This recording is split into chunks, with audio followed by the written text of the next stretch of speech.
But it's a 10, Picking up where we left off on Tuesday. 2023. I never got it.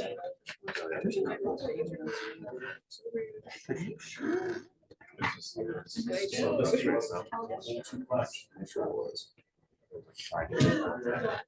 Air operations. So you will be involved in air operations during your career.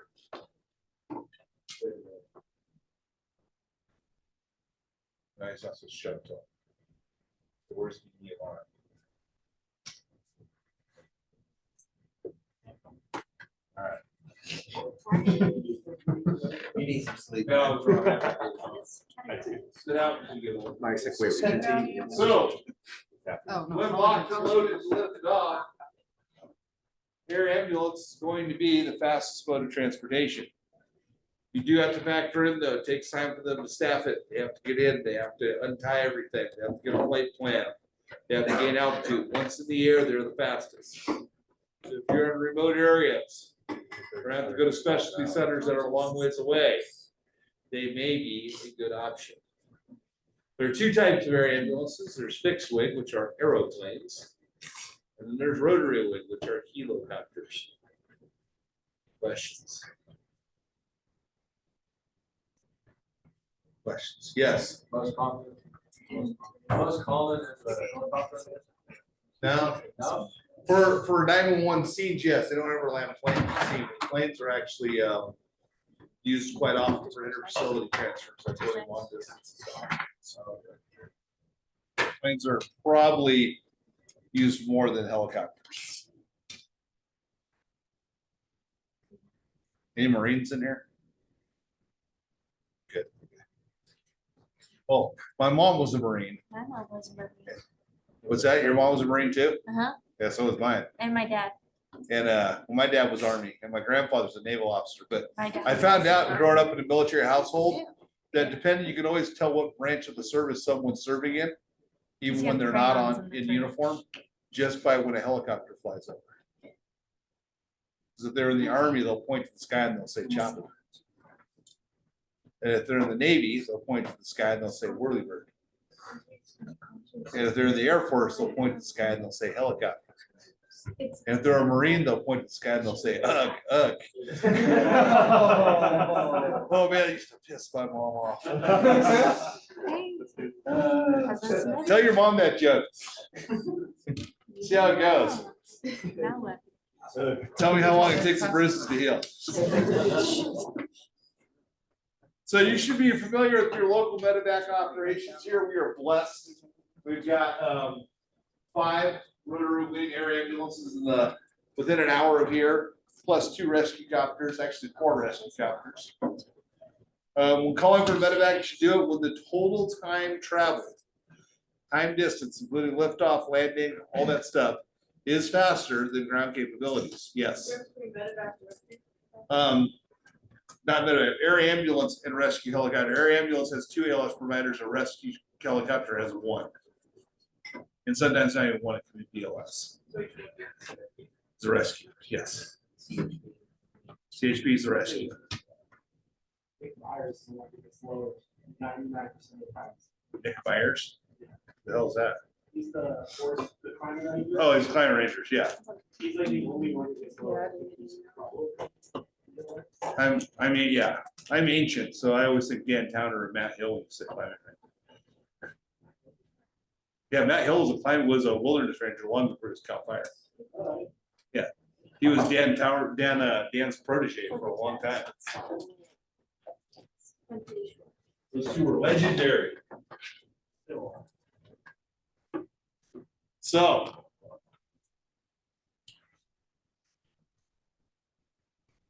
Notify your dispatch. You should go through dispatch. You should never dispatch on your own. It needs to go through the incident command system. Because you have multiple people calling multiple different helicopter agencies, then arriving at the same time, bad things will happen. Landing zones.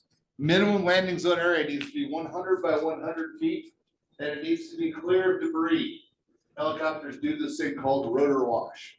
There is no such thing as a helicopter that doesn't have rotor wash. It's the amount of air turbulence from the rotor on top of the helicopter. Picks up rocks, bottles, and debris and throws them, hits people. It takes out your eyes, things like that.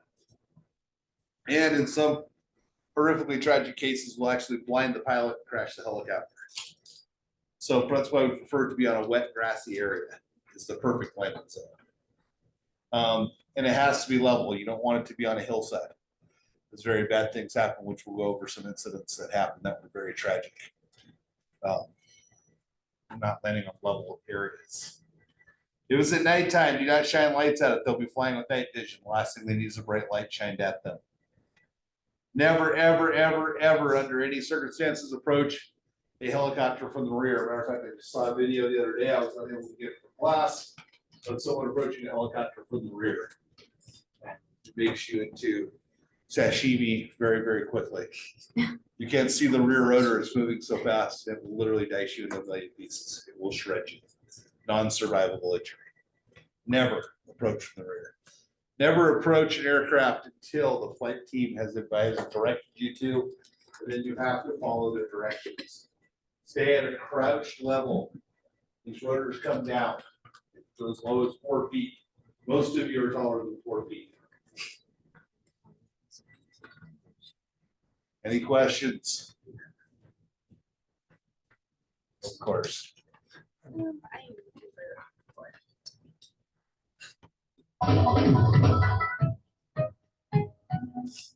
So first of all, before I show this video, I want to give transparency.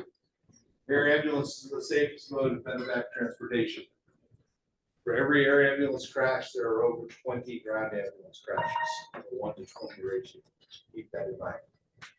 However, when a ground ambulance crashes, it rarely makes more than local news. When an air ambulance crashes, it's national news because it's way more spectacular. And it sells more commercials. This is what happens when you have a fantastic pilot that when he loses his tail rotor on top of a 6-story hospital, he's able to keep the helicopter from flying off the hospital and crashing. He crashes the helicopter, but he at least keeps it on the roof. And everyone walks away with no injuries. My favorite though is the helipad's sprinkler system comes on and there's no helicopter on the sprinklers. It's burning next to them. Oh.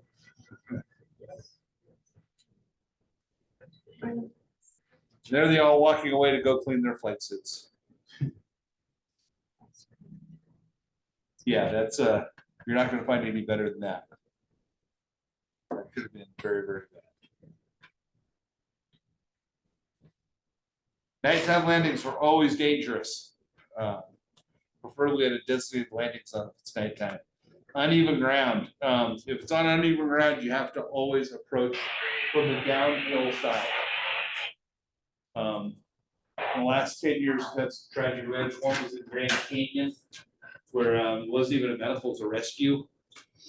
People at the Grand Canyon love to walk down towards the Colorado River until they get about 700-800 feet below the rim, then realize it's like 2,000 feet to get down there. And it's a bad idea that they can't make it back up to 700 feet to get back up to the rim. So they have to be medevaced out. And one of the paramedic on the national parks helicopter, air ambulance, rescue copter got out to assist an elderly couple in the helicopter. He stood up on a rock on the hillside. Decapitated. We had one here recently in Trinity. He's actually in the picture back there, where the same thing, had a broken ankle, and he got out. Fortunately, he had his helmet on, but he got out on the uphill side instead of the downhill side. Same thing, took a road to the head, so tricked the Opps.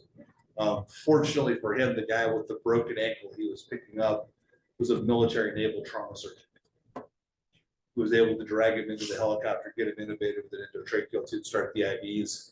And then there happened to be a scouting troop also in the area, and one of the parents' scouting troop backed him all the way in, and they flew him directly to him. It's like a helicopter. But he'll never work again. He's still alive, but he's done. Officer paramedic. Tragic, very, very tragic. But yeah, if you look back, there's a picture of him and I, a picture together back there. So never, ever, ever get out on the uphill side or approach from the uphill side. And if it's a hazmat, never land the helicopter downhill or downwind of the incident. It's just a horrible idea. So there's an acronym, it's called HOTSA. That you should, look at that. That you should use on every incident when you're going to be doing landing zone operations. So very, very good acronym. Power lines.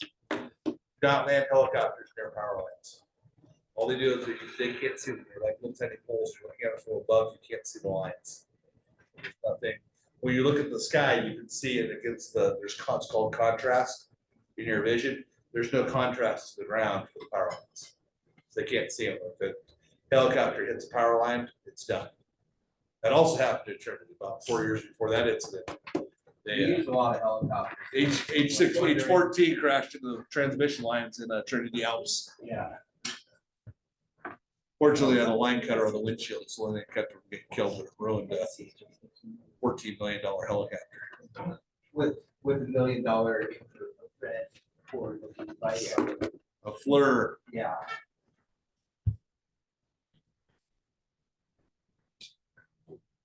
All right, here's your safety rules.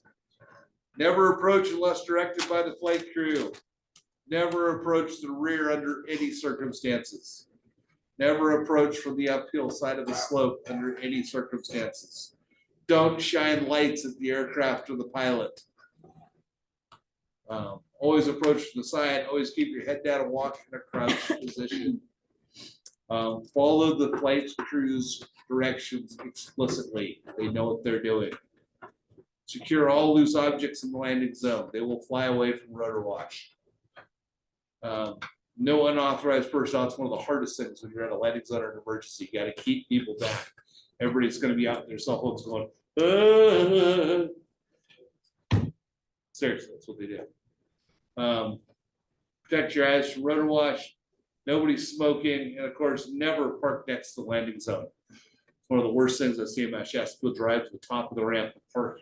If the helicopter crashes or something goes wrong like that, we just saw at the hospital, it's going to take you out. You need to be at least 300 feet away from where the helicopter is for takeoffs and landings.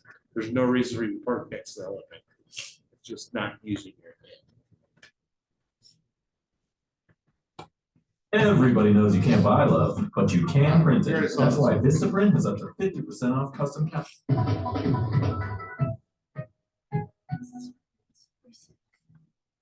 Very slow. Now this one, I want you guys to look and see how many hot sauce and landing zone violations you see here. What's the first ones you see? What else? They're parked right next to it. What about the idiot with the camera that's filming this? Yeah. There's three violations right there. What did I tell you about when disastrous things happen? Disastrous things happen from one thing. No, it's compilations of little things not followed or three policies not followed. And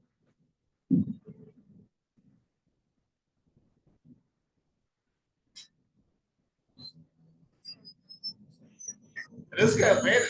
Lifting off shouldn't be a problem tomorrow. It's when you go into land, you can't see it. Still way too close. I mean, that rotor is like less than 10 feet. Yeah. I expect that to see. Look at the tops of the trees past the ambulance. What do you see? You can see it? Yeah.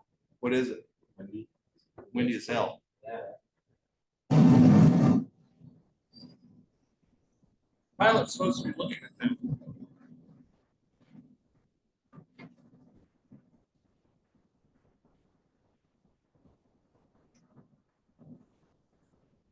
What are the firefighters, the ambulance crew doing? Can you see They're all that? just standing there looking at us. Not only are they standing, what are they doing?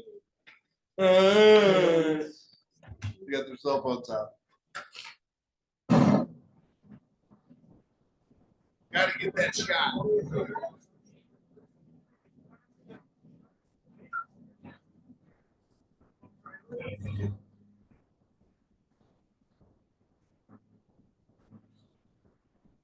The two guys to the left.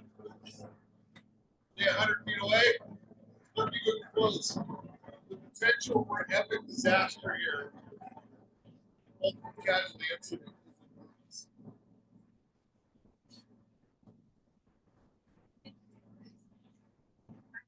All right, it's almost Halloween. What's the most terrifying thing you see here? Now, all these people are certified to save lives.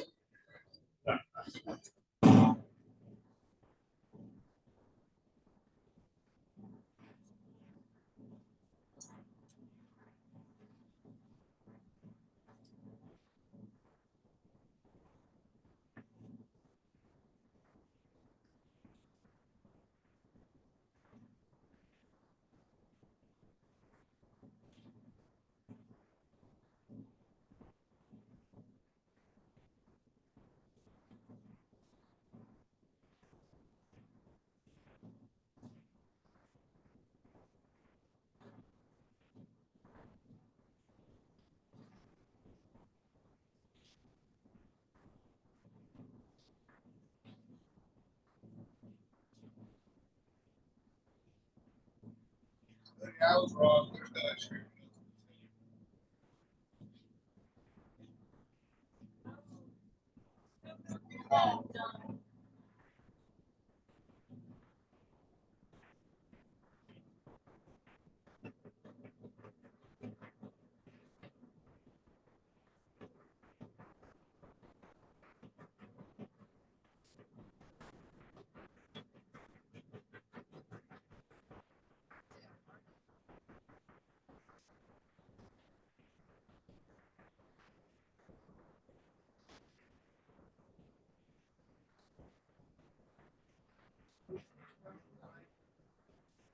Yeah, now they lost their cable TV.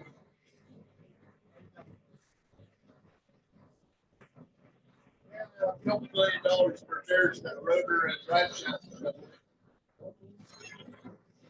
Now he says, uh-oh.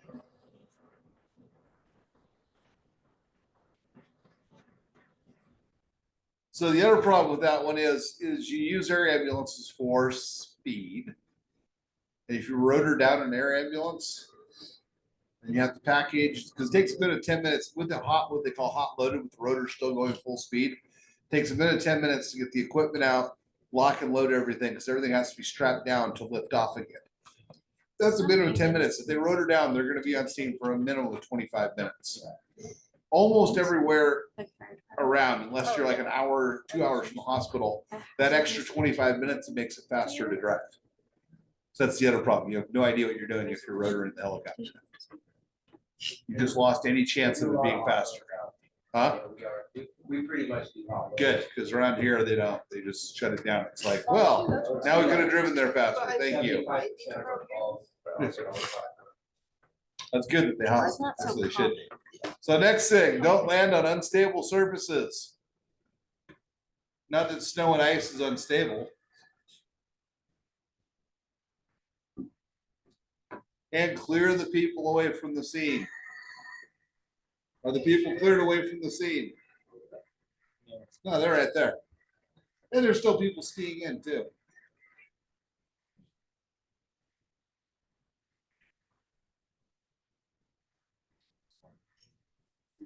Got a whole group of kids sitting there watching. He's smart. It's not gonna land there. It's an unstable, icy surface. Why would you do that? They got their doors open. They're looking. All right, that's good.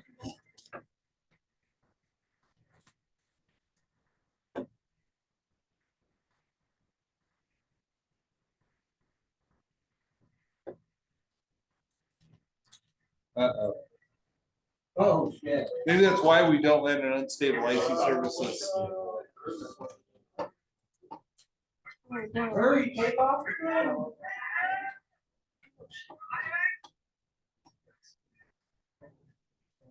Oh, they just ruined that snow. Yeah, Better than sliding into the crowd. It's not a Mustang. Probably AMR. so. AMR is Reach now. Reach owns AMR. I know, I saw that. So. If you're going to have a landing zone at scene, you have to close off all traffic.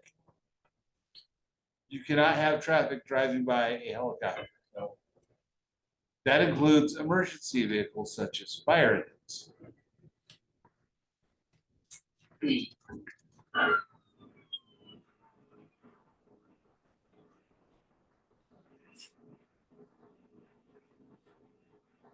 For those of you that can't see it, the helicopter's landed right there in the center of the street.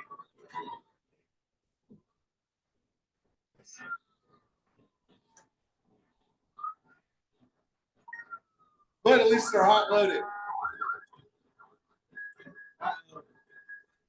Here comes an ambulance. Straight at the helicopter.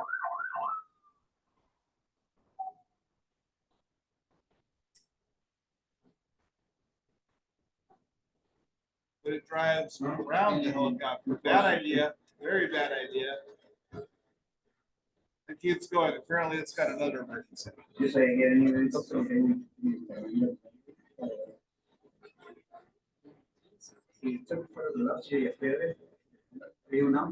So never do that. That ambulance just did, bad idea.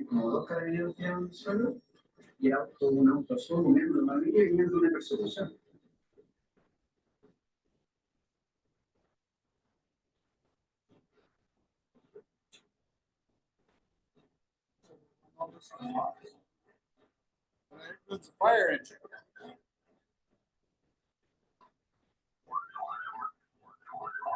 He's trying to get through. Let's go with the cops.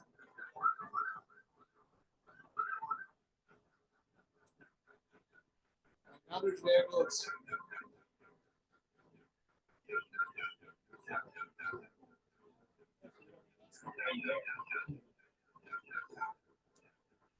Fire engine can't get through. Guy's trying to block the fire engine, tells him to move.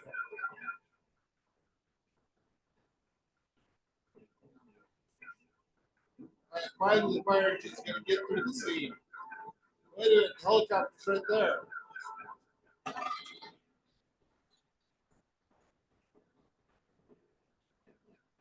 Oops.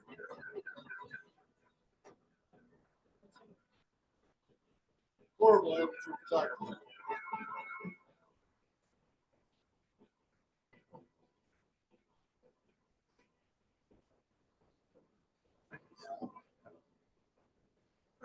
Hey, what are helicopters loaded with? That's a helicopter run. Yeah, no. That's good. It's tank.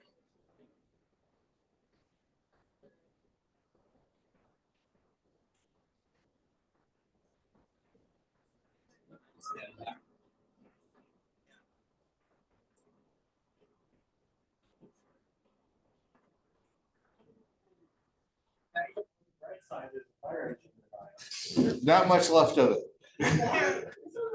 Yeah, the hoses might have holes in them now. Huh? It's got water. You dip it inside the tank, throw it in with your hands.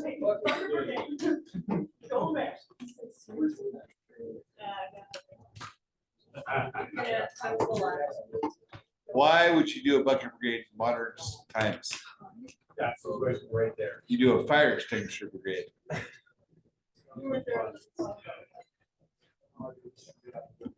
Yes.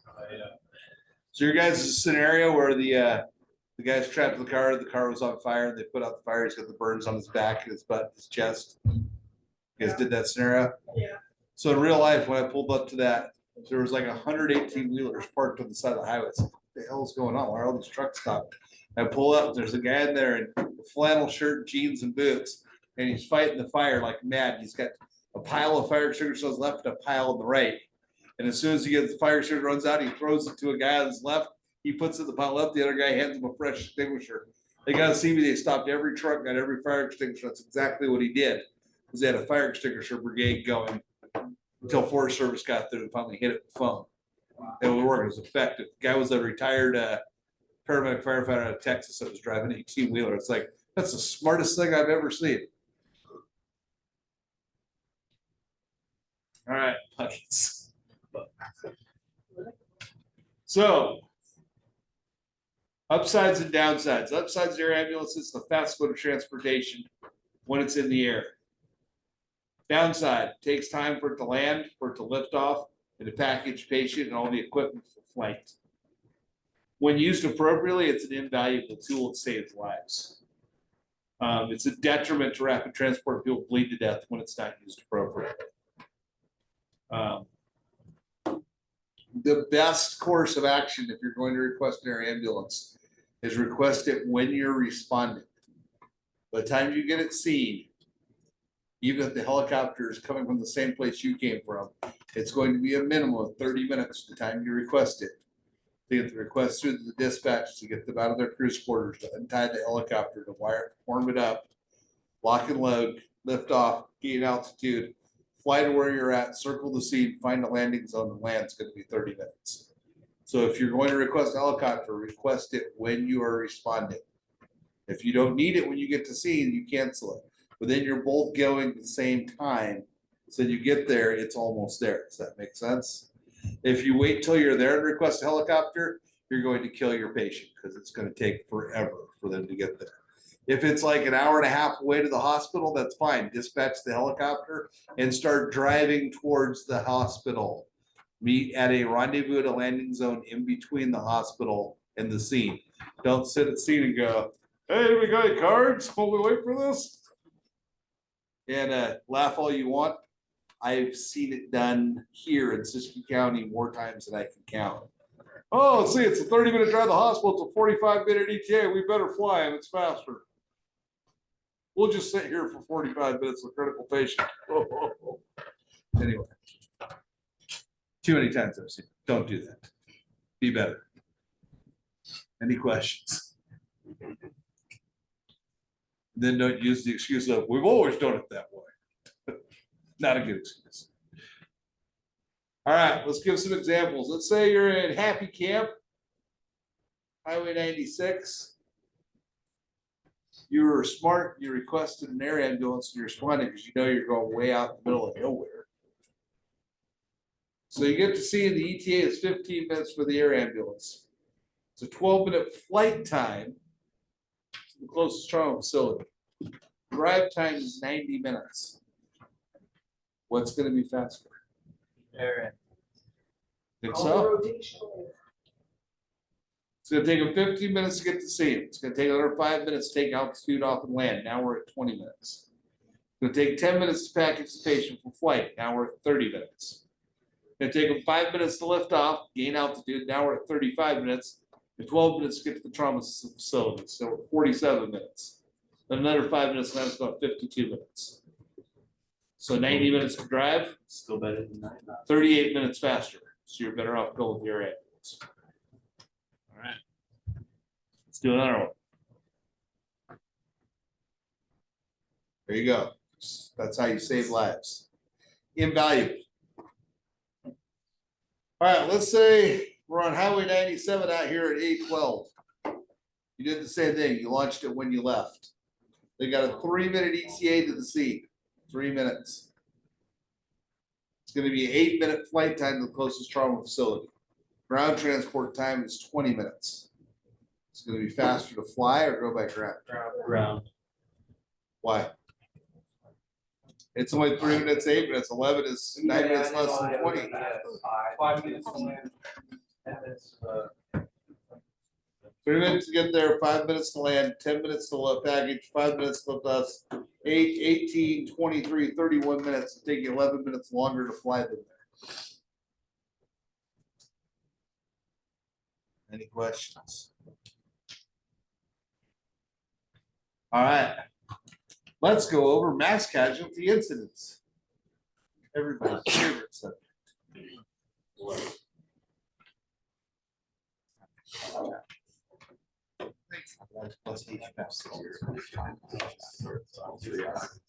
So you don't need some.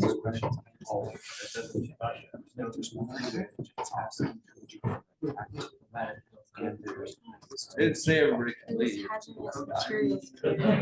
So here's the thing. Wow. Yeah. So that's like a half hour. But there's not your hours. It's obviously not that. You can't actually just go regardless. You can run code. It's fine.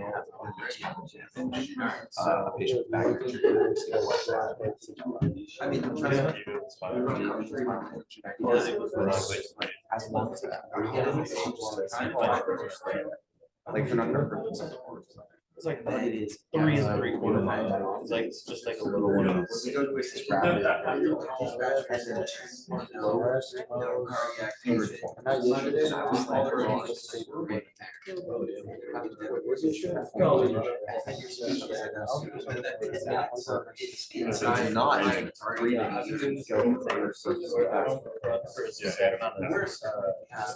I run it a set of Reach It's like like, yeah. It's gonna be 95.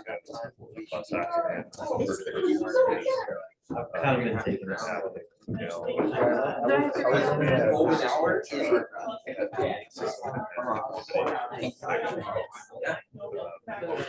we got this. Okay, on my first last month. Sam's Actually, like, it is. And it's, is that the one where you go around? No, I know, but there's one. Sam's already. Oh, that's right. That's like cost download. No, I think my height. That can't find Like, my height. Yeah, but that's. And that is. No, that's what Packaging this. I thought last year, it's like, you told me right away. But like, change it. No, life is expected like right away. I thought expected, like, we're BLS. That's like the. I thought expected was like they're like. Yeah, they're gonna die just like. They're expected. I swear it's flat. That's the tree chest. I swear that was flat. So I get to go back to one. We were literally just talking about this question. Yeah, that one What did you pissed me off. Okay. Because I didn't Well, know, I didn't know okay. about black. So 50-year-old male would be the answer because he's dead. You're Yeah, just I gonna let him didn't know, I die. didn't know about black until after. Bilateral post-fever deformities is not as. Oh, that's called, I'll do 100. I'm pretty sure it was black. Because I remember. Yeah, I don't know. I'll let But you. it was like, something basically like even there. Is green is. There you go, work on it. You're responsible for yourself. Go walk into the treatment center and, yeah, yourself. Yeah. Black is expected, as if you're expecting them to die, there's no use of it.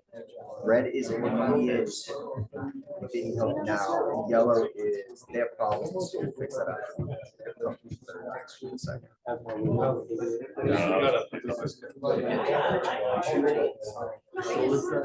So you're covering for them so that they can take your. Black. Black tree. Oh, well, I guess you haven't done it. All right. So multiple casualty incidents. That smells good, Mike. So what are you gonna do when you arrive on scene? There are way more patients than you can possibly treat. That's a, yeah, unfortunately, that's sadly what will happen. So MCI has been going around as long as there's been EMS and fire. There's endless examples.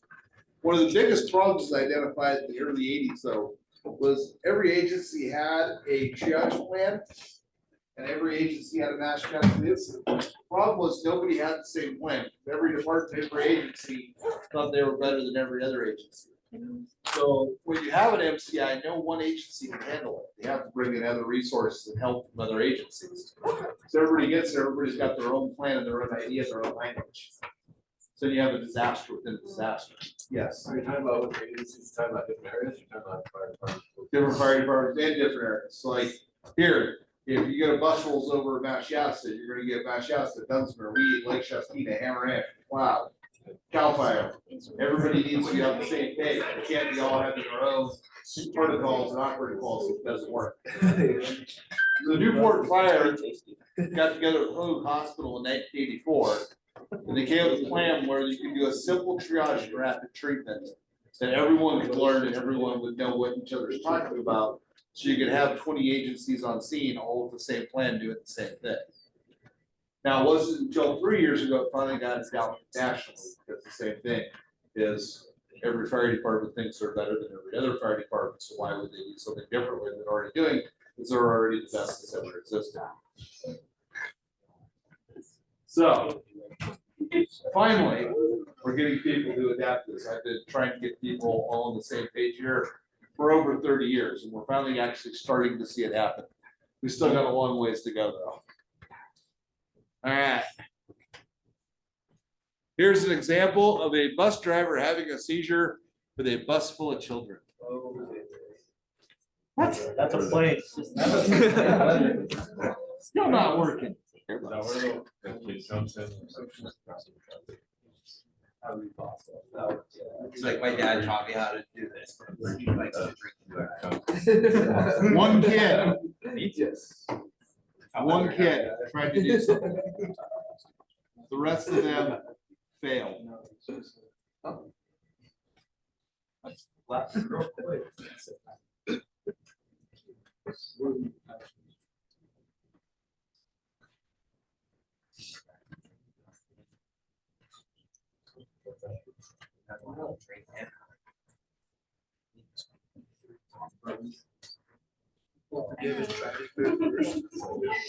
I'm on the logging road. Down. Big old Ford F-250. Remember when I hit a stump, he didn't even get angry. So I tried to get in the road. It's hard to see and drive. I'm like, shit, man. You only see like 200 feet right there.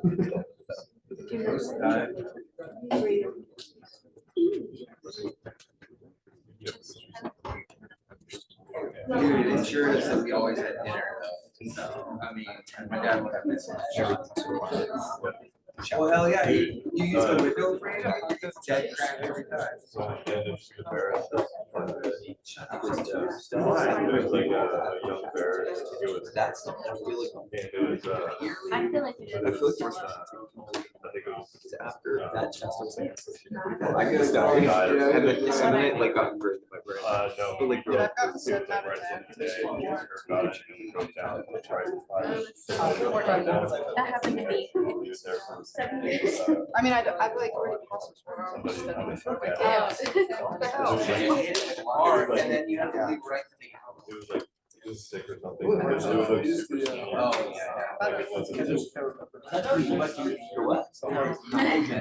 gonna say, I'll go.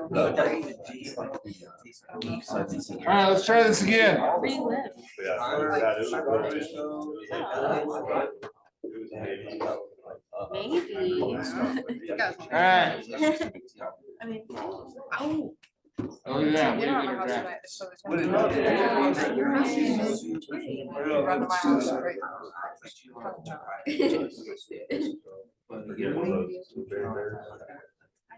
So those are more. Oh, it is, 100%. I mean, they only got like 80 pounds on each. All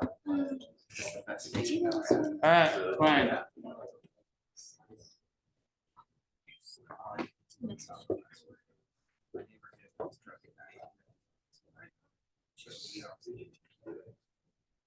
Yeah.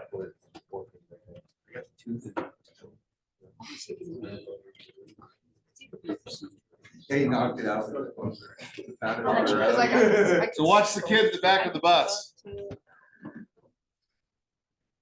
Yeah. This kid tries to stop the bus from crashing, but he gets up there too late. We can't see it. The driver had a seizure. We can't see it. Can't? We got started. Oh, shit. Super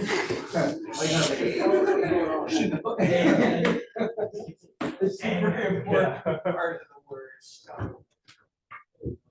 What did the A mean again?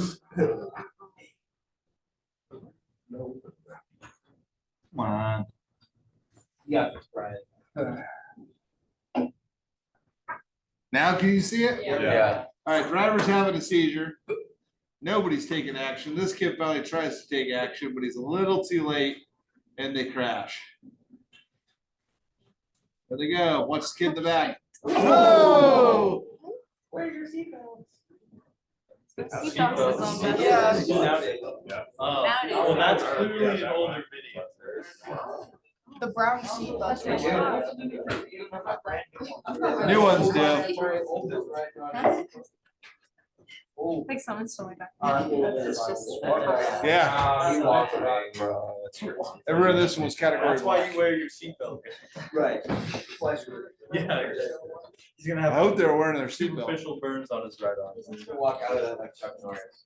Do they have their masks on? All right, this is what we're gonna do. They all died from COVID. All right. So START stands for simple triage and rapid treatment. By the end of tonight, you're all going to be able to triage the entire bus crash or plane crash or chemical spill. I have faith in you. So again, it was started by Hoag Hospital.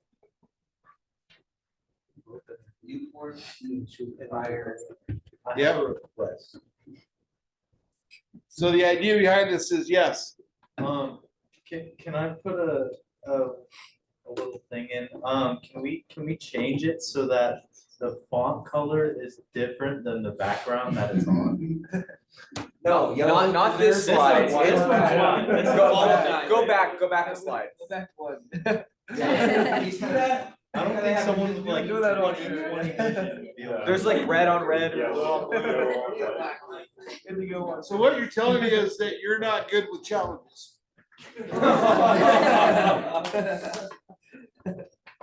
Adversity kills. Might as well cover that.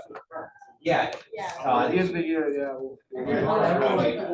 So what this does is it puts patients into 4 categories of immediate, delayed, minor, and non-salvageable. And then you can get destinations to get those patients to the right places. Any questions? Concept is that you can be able to do this, triage a patient under 30 seconds, tag them with what type of triage level they are, move on to the next patient.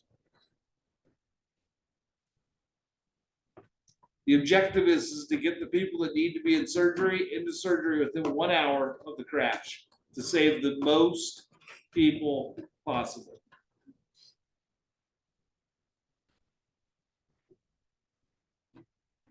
It's gonna piss me off.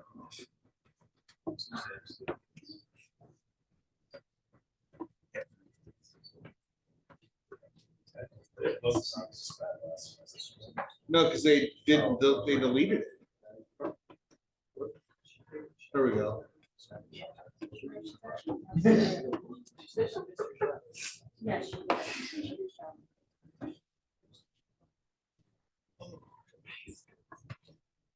This one's always trying to take.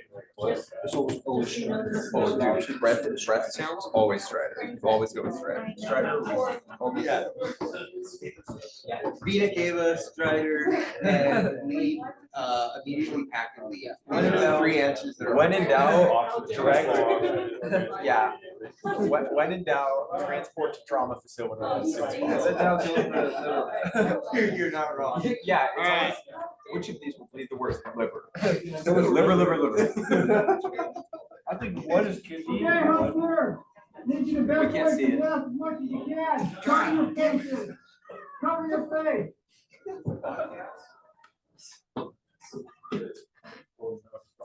I'm about to go I got home. 7. Literally about to go home. Oh, we're going home?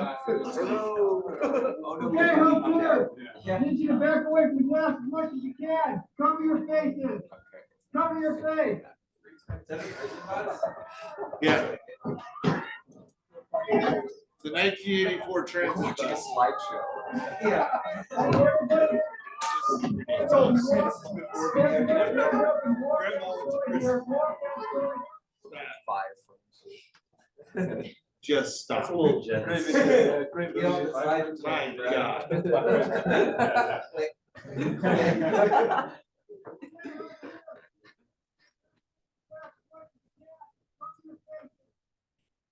This is any better. What's going on here? Just filmed on Nintendo DS. Are you playing it off of the cloud? No, now I've got it. I've downloaded it on the hard drive. It's still bad. It never used to be this bad.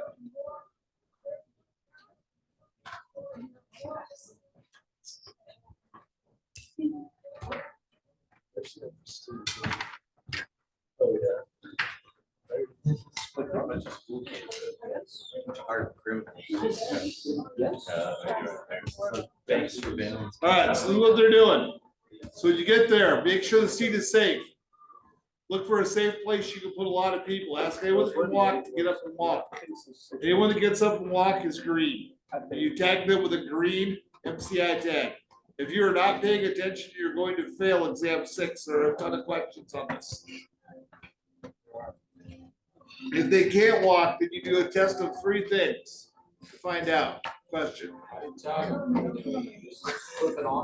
Yeah, there's a tag. It's got ties on it. It's tied around their neck or wherever onto their arm. Tied around their big toe. That's only the black ones do that too. That's only the category you see.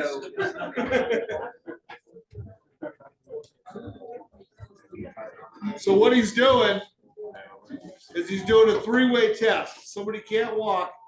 First thing he does, he checks the respirations. If the respirations are over 30, he tags them red and he moves on to the next patient. If the respirations are under 30, then he checks for radial pulse or capillary refill. If the capillary refill is over 2 seconds, he tags them red, he moves on to the next patient. Capillary refill is under 2 seconds, and he checks for simple commands. If they can't follow simple commands, they get tagged red. If they can follow simple commands, they get tagged yellow, and you move on to the next patient regardless. Huh? 32 can do? Maybe. You squeeze my hand, put your arm in the air.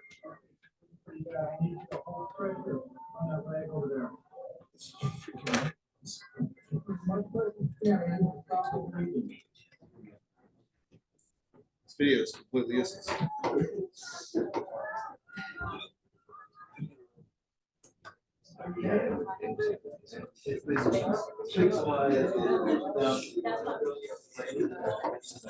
Yeah, I don't know.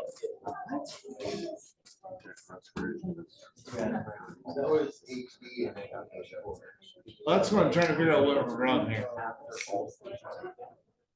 Something's gone very, very wrong here. Yeah. Okay, up there. Need you to back away from the glass as much as you can. Cover your faces. Cover your face. That's a little better.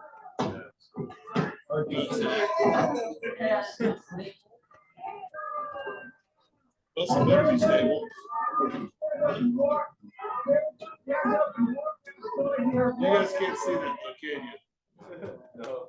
Jesus Christ. All right.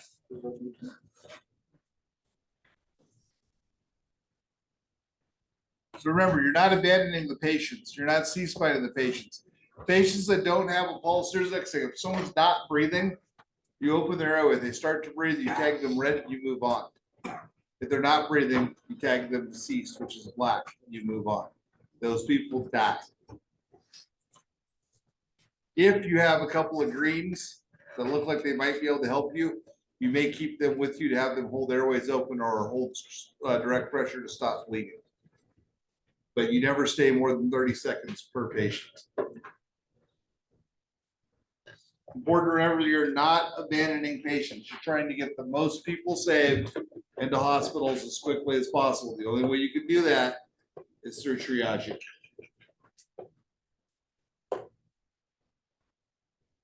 So let's see if we can get a video to work here.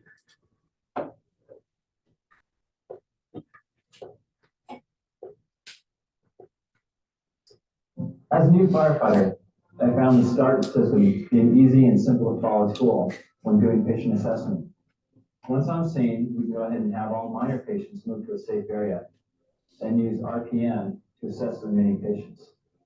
A real good hint that was given to me by one of our more experienced firefighters is to go ahead and tag all breathing unconscious patients immediately. That's a good tip. They're unresponsive and they're breathing, they're automatically going to be immediate. You don't have to jump through checking all their other stuff. They're not going to follow simple commands. They're unresponsive. If they're breathing faster than a breath every 2 seconds, the respiratory rate's over 30. There's some real simple.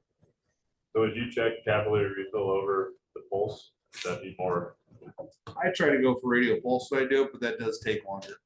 And what would signify like a red patient with their pulse? Because you can't find a radial pulse. Can't find it.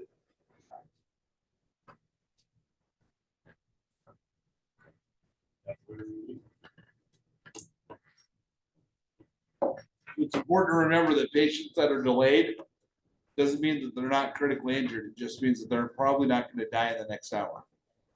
The red patients are probably going to die in the next hour. And the same with green. I showed up with a wreck on Big Springs Road once with a guy that had a broken pelvis and pneumothorax and a broken femur that was walking around the scene. Yeah, he would have been a category green if it was an MCI. It doesn't mean they're not critically injured. It means they're not probably going to die in the next hour. Then we have deceased. Deceased, these patients die. It's a hard thing to triage these people out because you're trying to do CPR on everyone. These people die. You're going to kill more people trying to waste resources on someone that's not salvageable than letting that person die and treating the people that have a chance. So if you can remember RPS, that's all you have to remember. Respirations. Above 30, red. Under 30, go to perfusion. Capillary refill over 2 seconds, red. Under 2 seconds, go to mental status. Or RPM is what I was calling it. I don't know why it says RPS. Maybe like status. But should be RPM. You can follow simple commands, they're yellow. If they can't follow simple commands, it's red. So entering the scene, make sure everything's safe. Get people that are able to walk. Maybe keep a couple of closer to you. Tag them green as they go by. Send them all to the same spot. That's going to be your green treatment area. Respirations are over 30, tag them red, move on. Under 30, go to perfusion. Video's not even going to work. I'm not even going to bother trying. Yeah, we know.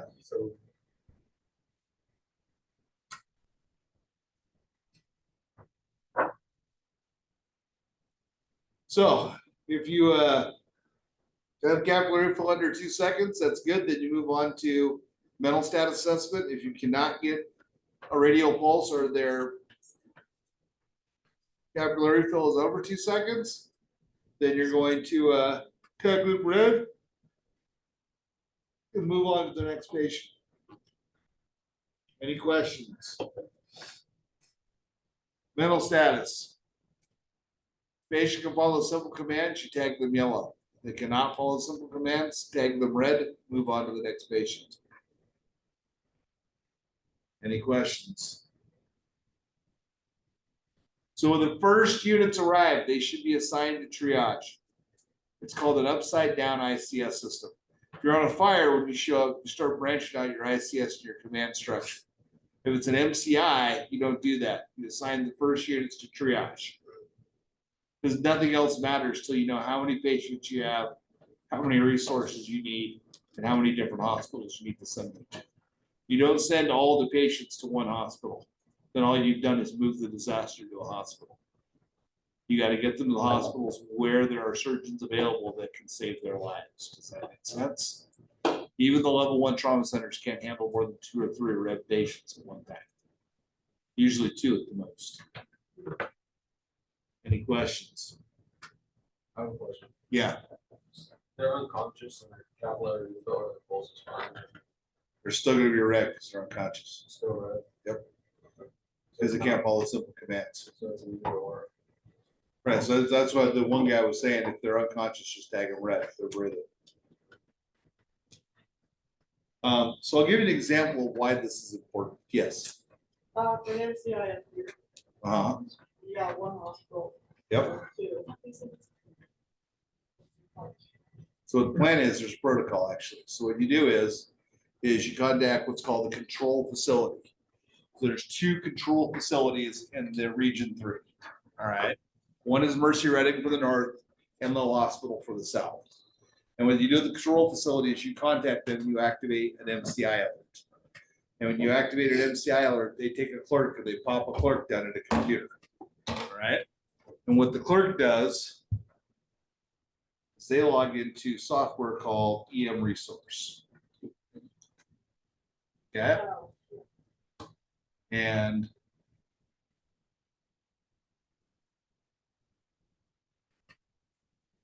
so what they do is they'll log in and they'll do what's called an MCI alert. Okay. And when they activate an MCI alert, it sends a blast page out to every hospital in Region 3, every ambulance operations, and every helicopter operations. And it sets off a screech. If you've ever been around me when it happens, you can't miss it. It's the same screech as the earthquake on your phone. And it does this inside every hospital's ER too. It sets a screech off. And what the hospitals do is they put in how many of each patient they can take. So then what happens is your medical unit leader, so you're gonna have a triage leader, they have a medical unit leader. So the triage leader comes back and they go, okay, I've got this many greens, this many reds, this many yellows. So they're gonna come in, the medical unit leader contacts the control facility and says, this is how many total patients I have. Then as your transport resources arrive and staging, you know how many ground units you have, how many air ambulances you have. And you advise the control facility, once a patient's packaged and ready to go, you give their category, their triage tag number, and their complaint, and then you tell them, I've got 3 ground ambulances here, 1 air ambulance. I need a destination. Then based off the information that they have from these hospitals on this scorecard here, they will tell you which destination to send them in by air or ground. And you document that on a sheet. It's called an 837 sheet. And the medical unit leader pulls out the 837 sheet, puts them in that vehicle, and sends them to that hospital. So you'll send them to Mount Shasta, Wairika, Medford, Reading, Chico, and Red Bluff are all gonna get you a distribution of patients. That's how that works. Now, if you don't use this system, you'll have what happened here in Northern California. There was an incident where a charter bus full of all non-English speaking people, 48 of them. Driver, we still don't know what happened because he died, but believe he fell asleep on a 2-lane highway and rolled the bus into a rice field and ejected all 48 passengers because the roof came off into the rice and the mud. So the county this happened in only had 2 ambulances in the whole county. Both ambulances responded. None of them did treat. They started trying to treat people. So they called for area ambulances. Northern California is blessed with endless area ambulances. They came from everywhere. They came from Sacramento. They came from Chico. They came from Redding. They came from the coast. They came from the Bay Area. They came from Lake County. And it was 9 helicopters on scene, which is great, except they didn't have destinations. So what did they do? They ordered everybody the helicopters that flew directly to the level 1 trauma center. So level 1 trauma center is UC Davis on Stockton Boulevard. It has a helipad on the roof. You want to know how many helicopters can land on the roof at one time? One. They had 1 air ambulance was waiting, circling. They actually at one point had 5 helicopters circling UC Davis waiting to land. One of them got low on fuel. They flew over Mercy San Juan, which is a level 2 trauma center. And it was in the daytime, so they had surgery teams in-house, landed at an airport, refueled, flew back over it, and went back into rotation. The patient bled to death in the helicopter while they were circling UC Davis waiting to land. I believe 18 of the patients went to NLO, which is a level 2, which they couldn't handle. They only had 2 surgeons. And another 23 went to UC Davis. And a whole bunch of people died that didn't have to die. Yes. Was this before this system or did they just No, not this system use was it? here. There was a Oh. lack of training of all emergency services people in that area. Fire department, ambulances, everything. We're trying to break this pattern, like education. Yes. How do they know how many, because ambulances are gonna be coming and helicopters are coming, does he tell? That's gonna go to the incident commander for what's coming in. So the incident commander should have, hopefully, when the other units coming in, so your first unit's gonna go to triage and medical unit. Then your next wave of people, you're gonna start building out your ICS, and you're gonna get an IC or operations. Then a staging manager and a resource manager. The resource manager should know how many helicopters and how many ground ambulances are coming in based off of resource requests from the IC. The medical unit leader is gonna be working with the control facility with this software to know how much of each hospital can take place. Then they go from there. And then generally, you also should have a staging manager. You should also stage your air ambulances, your ground ambulances away from the scene. And then sometimes like what we'll do is we'll use one ground ambulance just as a taxi to go to the air ambulance. So you put the air ambulance staging like in a field. You want patients in the ground ambulance, you run them 1 minute to where that field is, unload them, load in that air ambulance goes off. Then you're not trying to land your air ambulance to see with all the other operations. Does that make sense? Now granted, you can only do that if you have enough ambulances. So the helicopter will kind of just circle if there's a. But hopefully you pick a better landing, staging or helicopter to available. You may or may not have. Usually there should be something within about 5 miles that's safe enough to land multiple helicopters.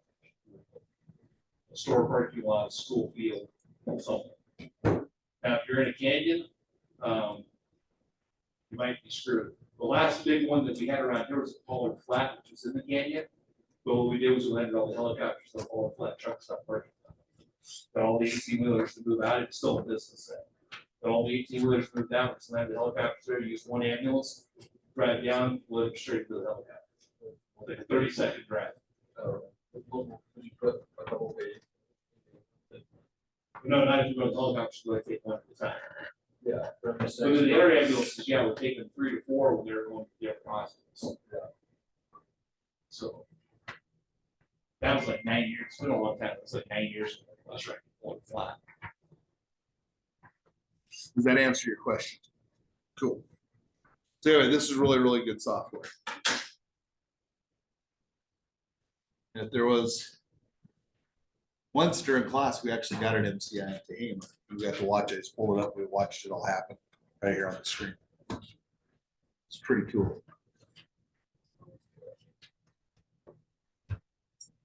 All right. Shut up. Sorry.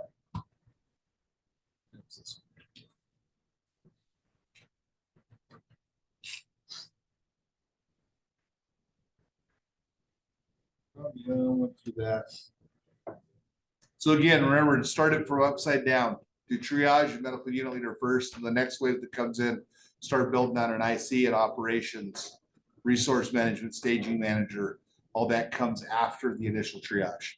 If you have people standing there at vests with those positions, but nothing's triaged, it doesn't do you any good.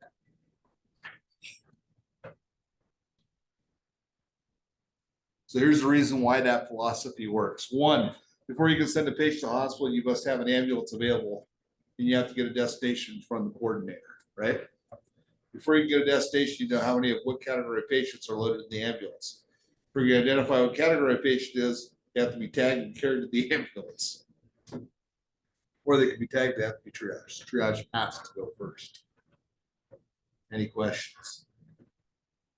In fact, the last MCI I was on that wasn't actually an MCI, it didn't quite meet the parameters. The parameters for an MCI will be up to your local protocols.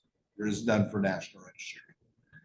Like for here, it's got to be 5 patients that are category red and yellow, or 10 or more total patients. But I had this exact problem last when I was a medical unit leader on, which was like a couple months ago. And my battalion chief that declared himself the IC and then stood there. And says, well, we're gonna package the patients. I said, okay, where are they going? What do you mean?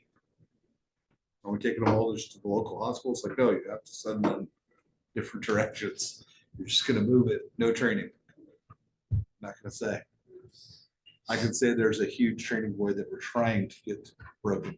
That's why this is really, really important. I don't believe that battalion chief is an EMT. But anyway, nothing can happen until you triage your patients. So moving your patients, if it's a large incident and you got way more patients than you have helicopters and ambulances, you're gonna have to develop treatment areas. So you have a green treatment area where you put all your greens, you put all your reds in a red treatment area, your yellows in a yellow treatment area. And then from there, they go to the transport area when they're packaged and you have availability to transport. Does that make sense? Here in Siskiyou County, we have 3 MCI vans. You can order up the MCI van. When they show up, they have these giant colored tarps in them. So if you throw out a giant red tarp, even the simplest of simplest person can figure out that's where the red treatment area is. It's a giant red tarp. It's about half the size of this room. Put all the bodies on the red tarp. You put the yellows on the yellow tarp. You put the greens on the green tarp. There's one here in Weed, one in Wairika, and I believe the other one's in Jones.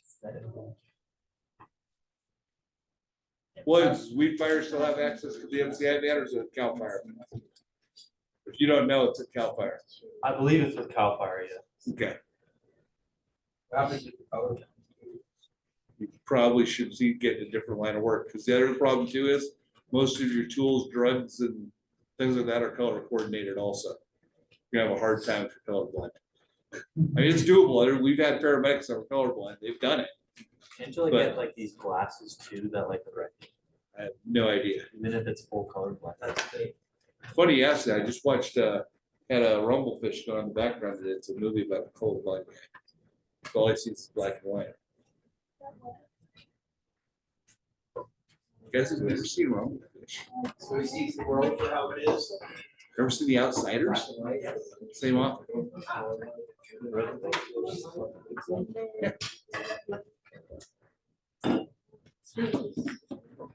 Rusty James. All right, so the next thing. Get the equipment off the ambulances and fire engines and rescues as they're coming in so you can package people. Don't pile it all in one spot where no one has access, or drive off with equipment that needs to be used at the scene. Oh, you can't use my backwards.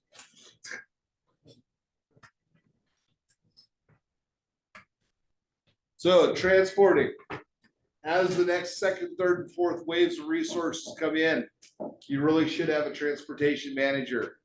It's critically important. Does anybody know or not? Or does anyone know about the Sonny Bono incident? Anybody know who Sonny Bono is? No, long before infantry. It's when he was mayor of Palm Springs. Yes, Cher's ex-husband. Huh? No, he died in a skiing accident, snow skiing, alpine. He hit a tree, killed him. Oh, I don't know about that.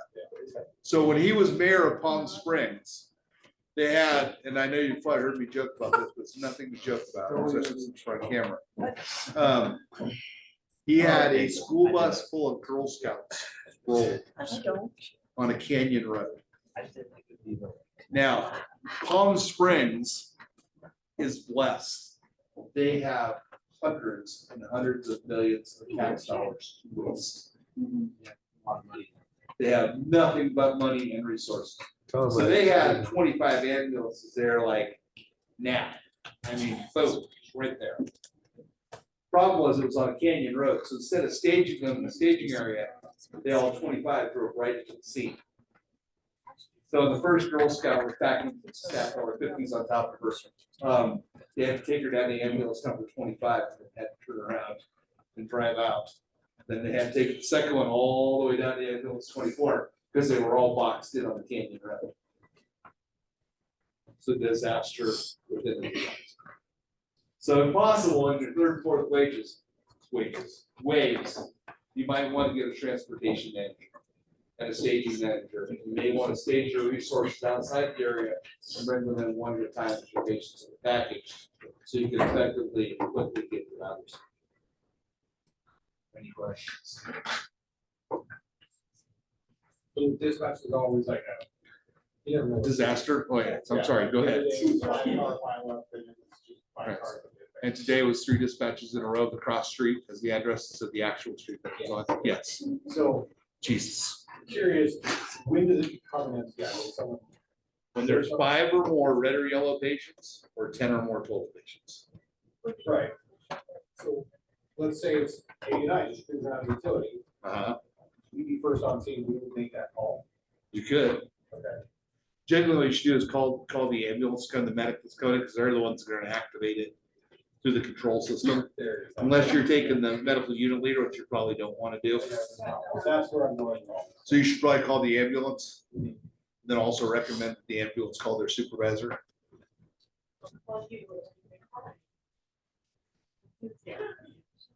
Well, for the instance of the bear, I had 7-7 was the next up ambulance. I told them to hang him at Shasta. I went out there because assuming you're gonna need a medical unit. Instead of 5 cars just pulled over to look at that bear. But that was so dumb. It was so dumb. I'll take 5 cars pulled over looking at a dead bear than 5 cars crashed with kids, which was the initial report of multiple pediatric patients. Yeah, like that's. Yeah, That's an excited bystander on a cell phone. yeah, like we passed it. There's like a triangle and then a semi pulled over. We're like, that's not it, right? There's not a 5-car pileup right here. Got the little alert. Bloop. Just 5 people with the bear. Any questions? Any questions about the destination coordinator, which will be your medical unit? Keep things moving. You should never have someone standing there with a vest on. I'm the such branch. That should never happen in an MCI. On fires, that's perfectly okay. And it's actually productive because you need people to be there. In an MCI where people are bleeding to death, that's probably not a good thing to do. Any questions? So you can take week-long classes on this. This is a very quick class. There's your algorithm. There's actually a really good video in here if you can see it, but it'll be all pixeled out. For the original doctor that did this from Hope Hospital, explaining why you don't C-spine people and why you don't do CPR, you just let those people die. You're trying to save the most number of patients possible. Do not waste your time on unsalvageable patients. Yes. What if all the patients are just basically going to die? Thanksgiving 1992. There's nothing you can do. Stand there and watch. Actually, it was the day before things. It was the busiest traffic day of the year. There's your triage tags. So you'll notice when you break things off, so if someone's a red, they can't become a yellow or green. They don't improve on scene. If they improve, they're still a red.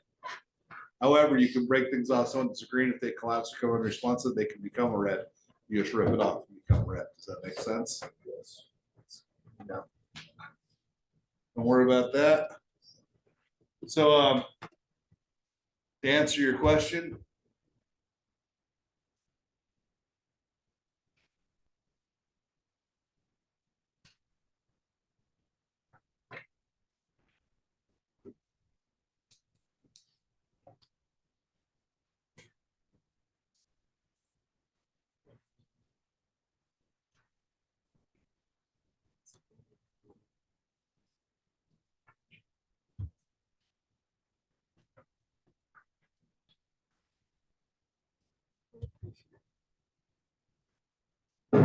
The Interstate 5 center divider and collided with oncoming traffic.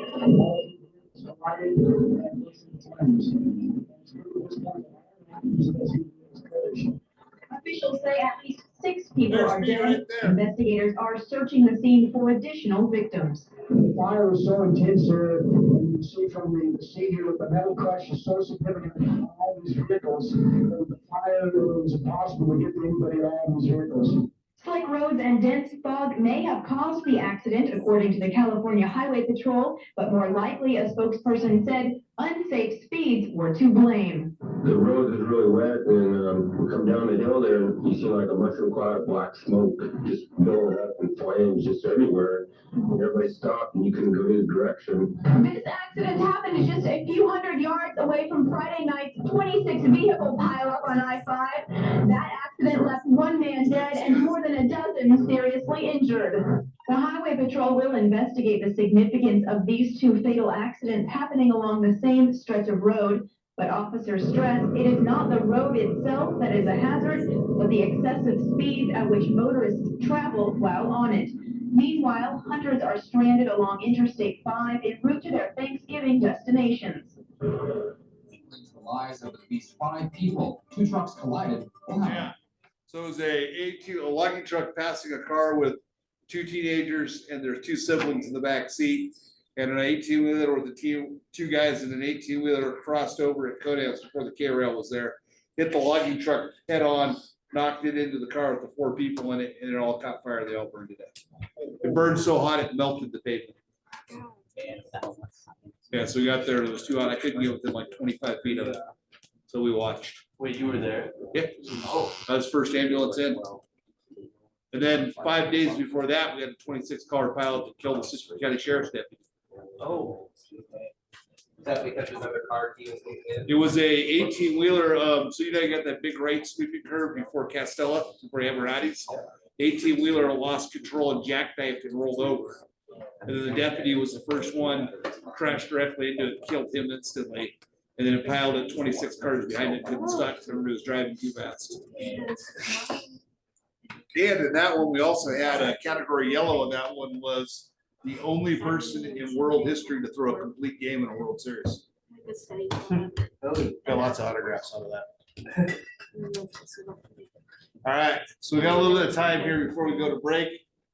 Let's knock out some terrorists so we can have more time Monday to study. Say that one more time. That came out completely wrong. Let's go over terrorism. Yeah, let's go. Pseudo boys. Yes. Freedom. I gotta be honest with you guys, I really don't have any experience in that. In the terrorist fight. Yeah. I was on an engine on September 11th, and I was staged at the Chico parking lot at Costco for 11 hours.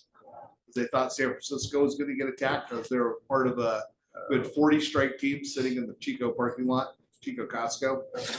Yeah, well, we were on the Po fire, which was a major fire. So what they did was they demoted us all off that fire and moved us to Costco because they thought San Francisco was going to get hit. But nothing happened, which I'm okay with.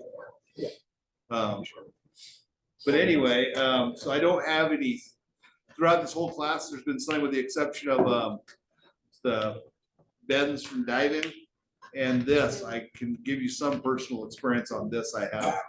No, but everything's very well documented on this. So there's some real important points of what to do. Here's an example of strike teams coming into September 11th. These are ambulance strike teams, not fire department strike teams.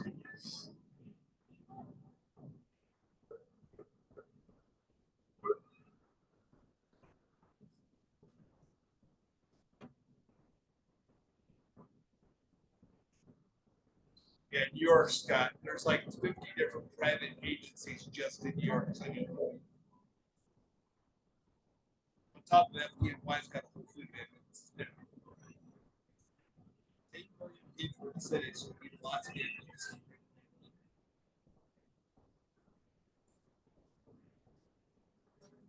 Similar, I don't even think this was organized. I think this was go. And then they just kind of put their own strike teams together as they just did it. I honestly don't believe anybody organized this. Massive bomb in this place. Massive bomb.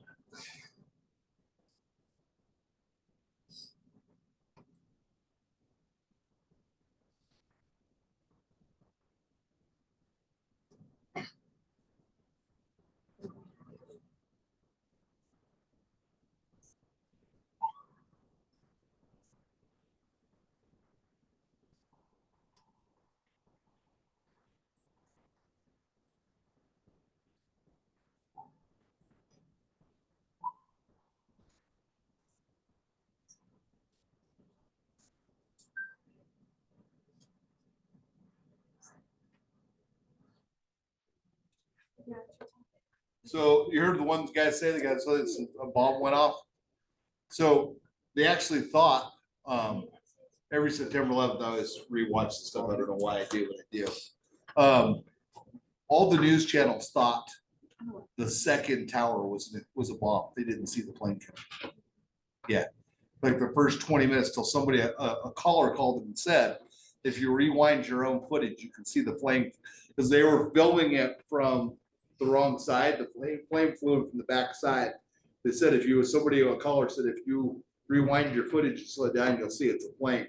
And sure enough, they did. They go, oh my God, the caller out in TV land was correct, that it wasn't a bomb. That's how they finally figured it out. So roles and responsibilities when there's been a terrorist attack. Make sure you go to an IC system and do not deviate from the plan of the incident command system. This will get people killed if you go rogue on one of these. Hopefully you'll never go to one in your career. Chances right now are higher than they've been in forever. Since September 11th, the chances right now are the highest that you will. This year is the most potential. There's been terrorism as long as the industrial age has existed. When people have had modes of mass travel to get people into places in and out. There's been terrorism as long as pretty much close to 100 years. About 99% of all terrorist attacks are stopped before they ever get into the full stage of execution. That's one thing I think people don't realize. About 99% of them get stopped before they happen. What does terrorism?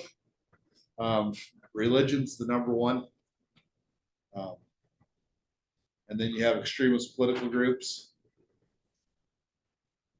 And there's all kinds of economic ones, green ones, environmental, technology terrorists, single issue groups, anti-abortions that blow up abortion clinics, animal rights groups that blow up all kinds of things. Anarchists, racists, eco-terrorists, they're endless. There's lots of them.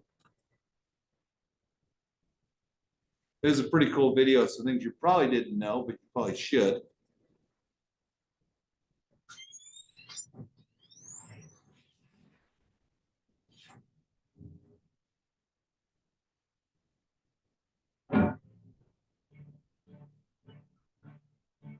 With the ability to create destruction on a massive scale, they are some of the most feared weapons in the world. This is 5 things you don't know about WMDs.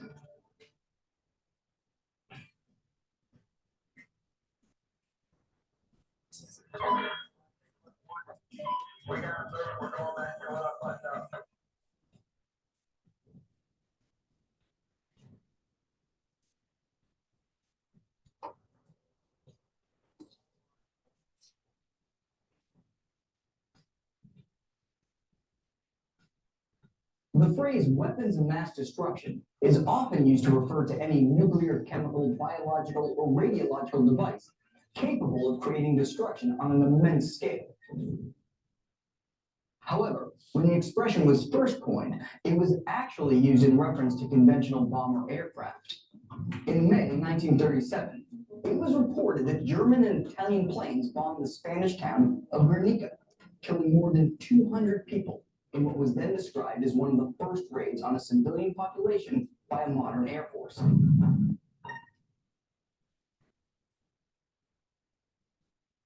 A few months later, Japan invaded China. In their first major engagement, the Battle of Shanghai, more than 3,000 civilians were killed in air raids.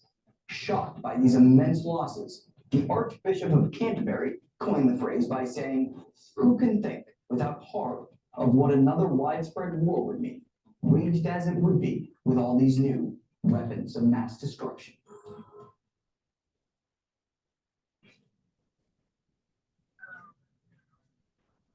$11 nuclear weapons out there somewhere.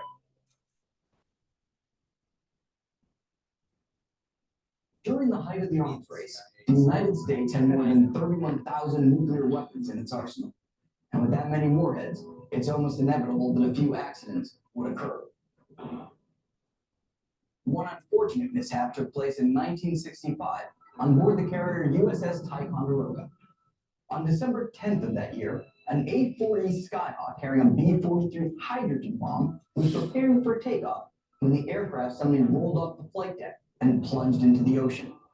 Not only was the pilot killed, but the aircraft and the nuclear bomb immediately sank some 16,400 feet to the bottom of the ocean, where they remain to this Go day. get that one back. And while incidents such as this may seem extreme, it is actually just one example of the 11 known nuclear weapons that the United States has accidentally lost and never recovered. I don't want to think of how many the Soviets lost when the Soviet Union came apart. Oh, yeah.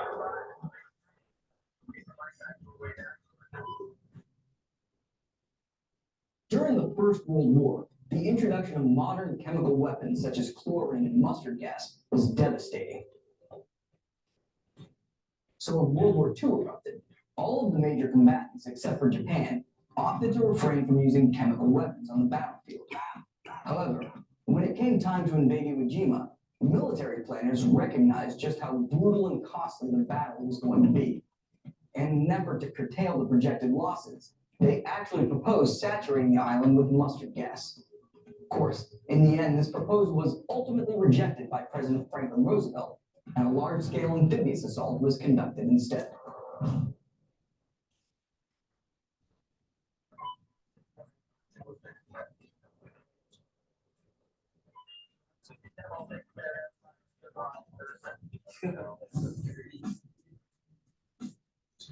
Anthrax was first employed as a deliberate weapon during World War I, when the German military was suspected of secretly using the bacteria to infect livestock intended for trade with allied nations. During World War II, the continued development of bioweapons such as anthrax spurred the creation of the United States Biological Weapons Program. Established in the spring of 1943 under direct orders from President Franklin Roosevelt, the highly classified program was a response to fears that the U.S. lagged behind Nazi Germany in the creation of bioweapons. Although none were ever deployed during the war, it is now known that the United States created more than 5,000 anthrax-filled bombs and had them ready to go in preparation for a retaliatory strike against Germany.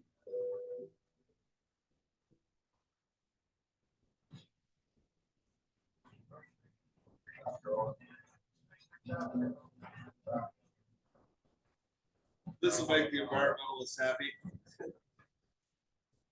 America's chemical weapons program began in 1917 during the latter part of World War I, and from then until 1968, the U.S. produced nearly 40,000 tons of chemical weapons. Thousands of pounds of lethal chemicals remain in labs. I always think those are like bears In the going like 1960s, a however, bear public opposition costumes. to these types of weapons had caused the nation to That's the start part. taking steps to reduce its stockpile. So between 1967 and 1970, as part of Operation Chase, which stood for Cut Holes and Sink 'em, the U.S. Department of Defense disposed of thousands of chemical weapons by loading them onto World War II-era Liberty ships and sinking them in the waters between Florida and the Bahamas. This included weapons such as mustard gas, VX nerve agent, and sarin-filled rockets. What's wrong with Florida?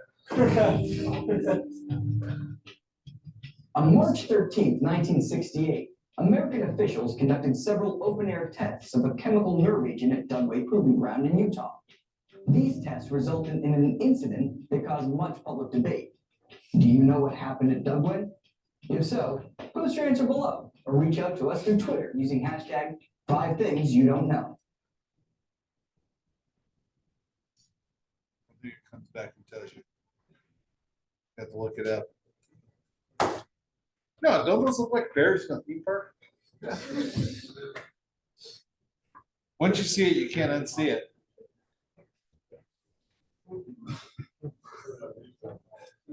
So, any question about what a weapon of mass destruction is? When you want to think about weapons of mass destruction, it's important that you always be nice. That's ironic.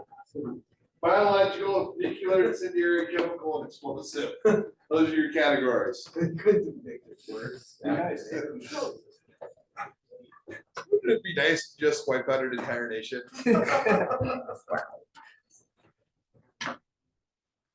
Any questions about being nice? And then of course that one makes no sense at all. Sobrani. Seaburn? There's no you.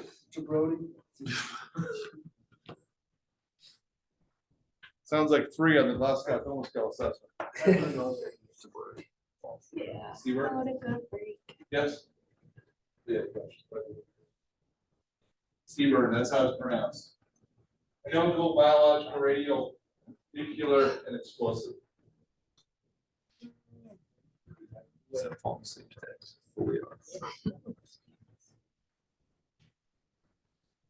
Chemical agents, remember vestants or blistering agents, arrestor agents that choke you.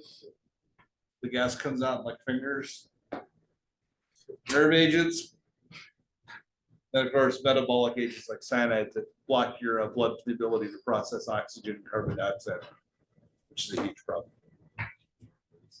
They smell nice though. Well, that's good. Cyanide smells great. Sweet. Then of course viruses, bacteria, and toxins. I believe I have a video here if they didn't take it down. Was the largest domestic terror attack, which was in Oregon, using bacteria by the Rajneeshis on election day. The nuclear radiological, there's only been 2 incidents of I wouldn't call them terrorism because it was an actual declared war, but 2 incidents. The only time there's ever been a nuclear attack, that was Hiroshima and Nagasaki, which effectively ended World War II. Because nobody else had nuclear weapons. Biggest problem now is people that don't have access to nuclear weapons, but have access to radiological waste, can do an incendiary explosive and send nuclear waste all over the place, which are what's called dirty bombs, which can kill out the masses very easily. One of those, fortunately, has never been detonated that we know of. So what do? You respond to a terrorist event. Well, first of all, if it's truly a terrorist event, you may not know that it's a terrorist event.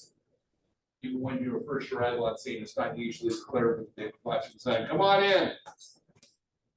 Are you Randy's people? Yeah. We're gonna take those people in. Yeah. Nope.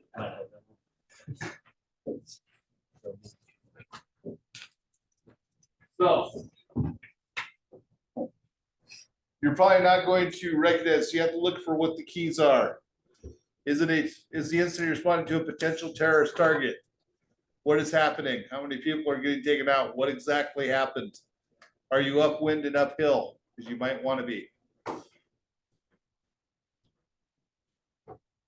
They don't use that anymore. They don't use this anymore. The color of the day. Yeah, after September 11th, you had the color of the day for what the threat level is. The threat level today is highest it's been since September 11th. But it used to be on TV every morning, but no one really watches TV like that anymore. Later, your television's done. So, yeah. It's red today. So there's the things when you arrive on scene if you're starting to realize that it's a terrorist attack. Again, I can play the video for you guys. We don't really have time. There's a fantastic video, I believe it's the local NBC station in New York that no one knew at the time, the September 11th. It took a long time to figure out that was a terrorist attack. At first it was like, well, did it accidentally, we had a plane hit the World Trade Center. Was it an accident? Was it terrorism? We don't know. Then a bomb went off in the second one, but it wasn't a bomb, it was another plane. Then once they decided to figure it out, the Pentagon got hit, and it's like, okay, this is terrorism. But that was hours into it.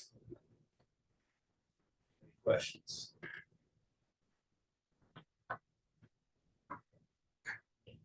Timothy McVeigh, nobody knew what happened. They just knew a large device detonated outside of a federal building and killed a whole bunch of people and children. It took them a long time to figure out that he's the one that did it and why he did it. Yeah, they didn't find that, the pieces of the van for it a week, so. Yeah. afterward- No, he did a hell, he planned it and executed it extremely well. But talk about the ultimate evil, that was just awful. Yeah, that nurse. My God, yeah, why would you do that? I mean. Anyway. That one's a difficult one to wrap your head around. So scene safety, it's not gonna be safe with this terrorist, it's like. Try to stage your vehicle a safe distance away. There's generally not gonna be enough law enforcement, but make sure you're uphill and upwind, that's one thing you can absolutely do. The other thing too, there's been a lot of interceptions that's never actually happened, but there's a common terrorist plot that's never, again, it's never been executed, they've always caught it before they've gone off, is to do a small incident followed by a bigger incident, and there's a name for it, and I can't remember the name for it, you remember? So, nah, not really. What they do is they'll do something like they'll detonate a bus and then put a terrorist on there with a much bigger bomb and wait for all the emergency resources to come in and then detonate the big bomb that takes out the entire all law enforcement, fire, EMS, which really takes something. Oh, yeah.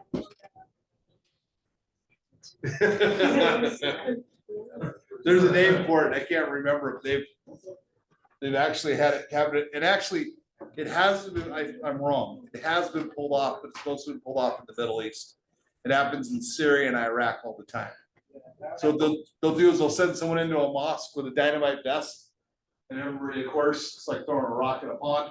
Everybody runs out, and they're waiting outside with machine guns, they mow everybody down on the church steps. With IEDs, a lot of times with a small IED. Right. They would be victim operated and then have command wire for much bigger ones that floats. You step on the small one, everyone comes to the scene. And then it blows everybody else up. And they have a name for that plan and operation. And I've drawn a complete blank on what it is. But all the ones, there's been multiple ones here in the United States, but they've been able to intercept them before they're executed each time. But eventually, if you keep trying something enough times, eventually it needs to be in your head that it's gonna happen. Boy, what's wrong with this picture? All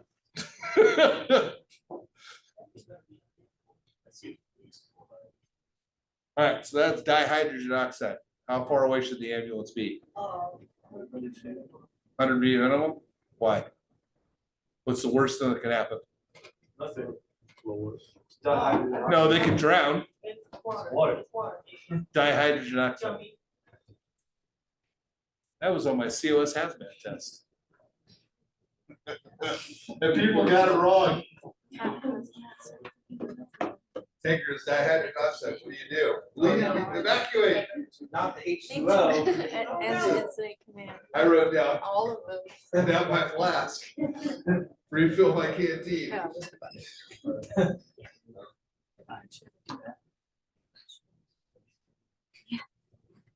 I can tell you this, dihydrogen oxide has killed way more people than propane. Absolutely. Everyone who's ever had dihydrogen oxide is bad. Yes. It's also true. But dihydrogen oxide kills people every day. There's a drowning somewhere every day. All right.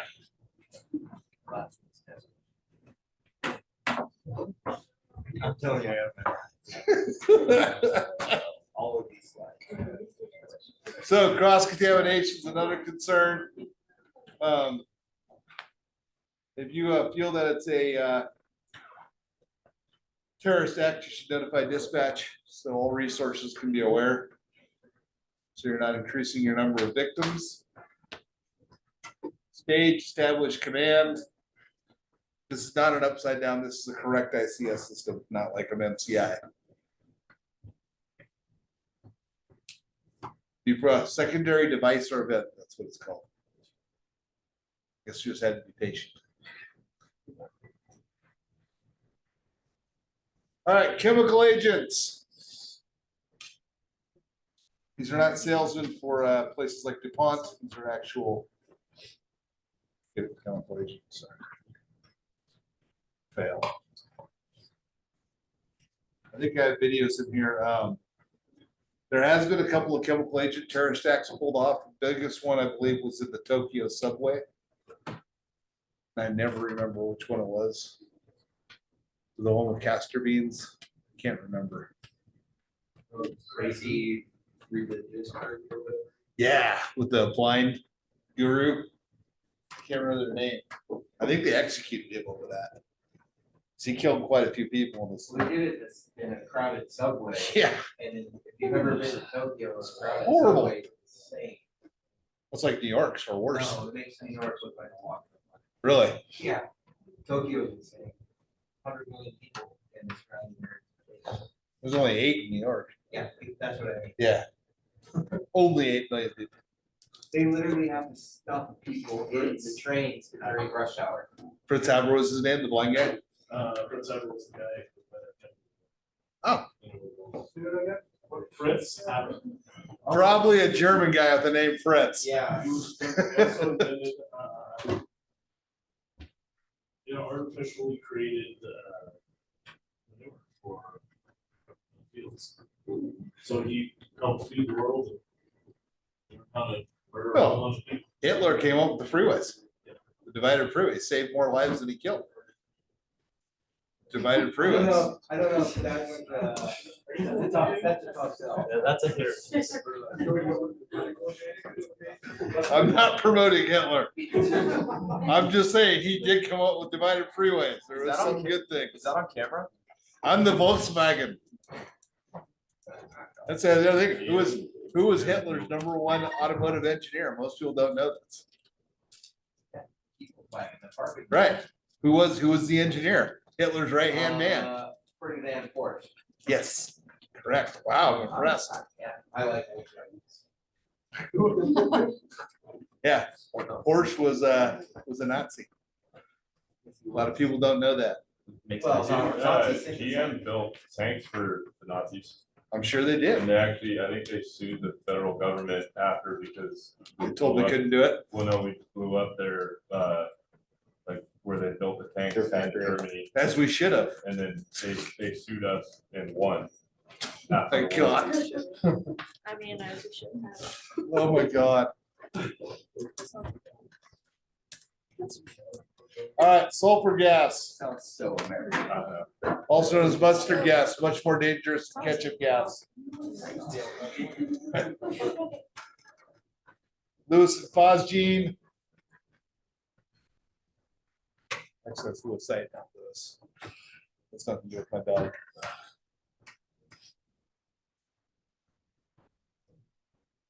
What do you do for vested agents? Get them away from it. Decontaminate them. They're going to be burned. Any questions? Don't get infected yourself. Pulmonary agents, remove them from the area.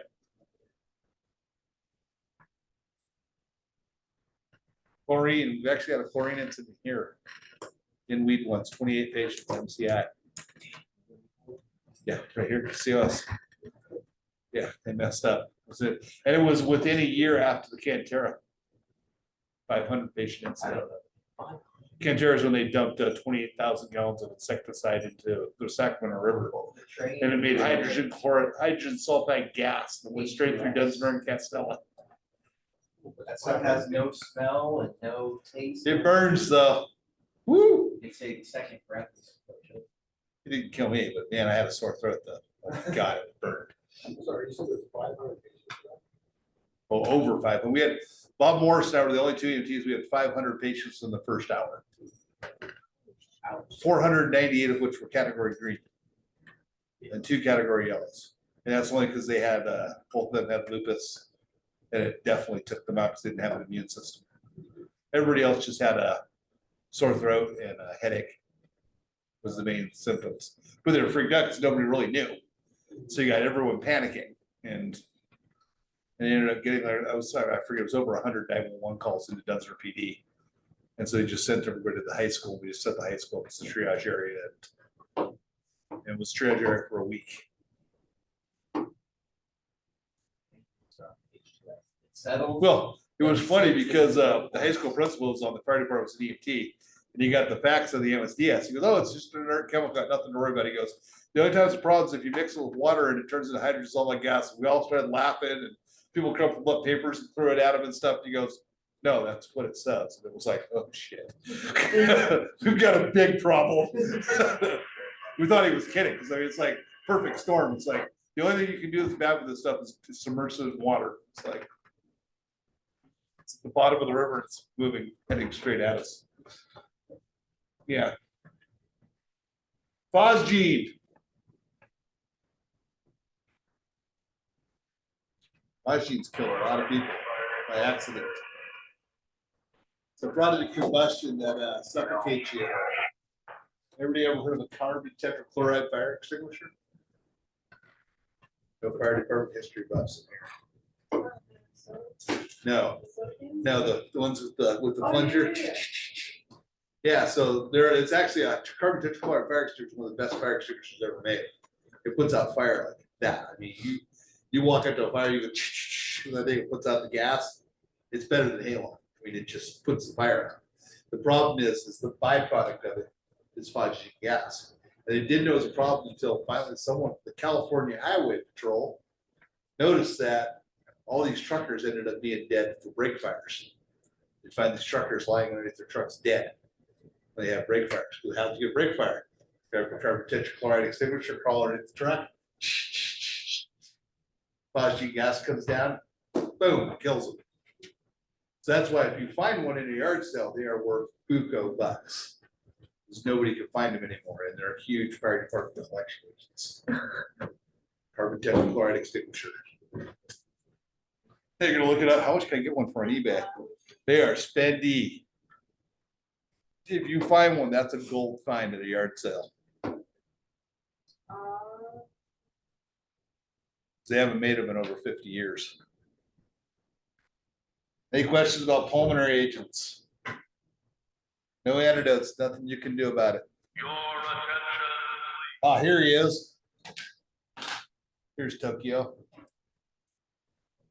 What would happen It if was terrorists Sarin. got their hands on weapons of mass destruction? This is one of the most terrifying scenarios that people can imagine. But it isn't an idle fear. It actually happened in 1995. I'm Jim Lindsay, and this is Lessons Learned. Our topic today is the sarin gas attack that the Japanese cult Om Shinrikyo launched in the Tokyo subway system on March 20th, 1995. Om Shinrikyo, which translates as Supreme Truth, was a religious cult started in 1984 by Shoko Asahara.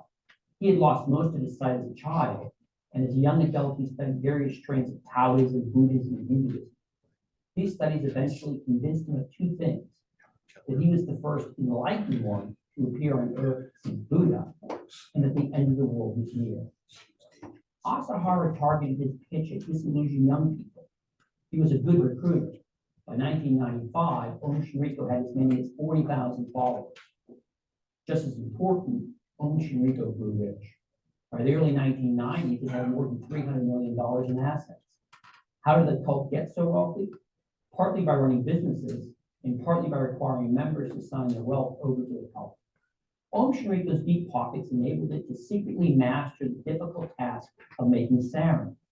First created in the 1930s by Nazi scientists looking for better pesticides. Sarin is a deadly nerve agent. It kills by disrupting the ability of nerves to communicate with the rest of the body. Sarin is so toxic that inhaling a single drop can be lethal. During the rush hour on the morning of March 20th, 1995, 5 Om Shinrikyo agents put a liquid form of sarin into packages made to look like lunch boxes and bottled drinks. Perhaps they were driven by the belief that the apocalypse was beginning, or perhaps they wanted to punish Japan because police were about to raid Om Shinrikyo's offices. Whatever their motives, the Om Shinrikyo agents boarded 3 subway lines, punctured their packages with umbrellas, and walked away. The liquid sarin leaked out and turned into gas. The results were horrific. Within minutes, commuters lay on the ground gasping for air, blood pouring from their noses and mouths. Said one survivor of the attacks, hell describes it perfectly. 12 people died that day. 4,000 to 6,000 more were injured. The death toll would have been many times higher had Om Shinrikyo succeeded in creating a more effective way to disperse the deadly sarin gas. Japanese officials discovered after the attack that Om Shinrikyo had been experimented for years with chemical and biological weapons. Indeed, the cult had carried out at least 9 biological attacks. They all failed because the cult hadn't found an effective way to spread the biological agent. And Om Shinrikyo had used sarin gas at least once before in a previously unexplained incident that killed 7 people in a Tokyo neighborhood. Asahara and his accomplices were charged with murder. In 2004, they were sentenced to death by hanging. Asahara exhausted his legal appeals in 2006. He now awaits execution. What is the lesson of Om Shinrikyo's sarin gas attack on the Tokyo subway? Just this. Technology makes it possible for groups to I know when the police arrested, he never saw it coming.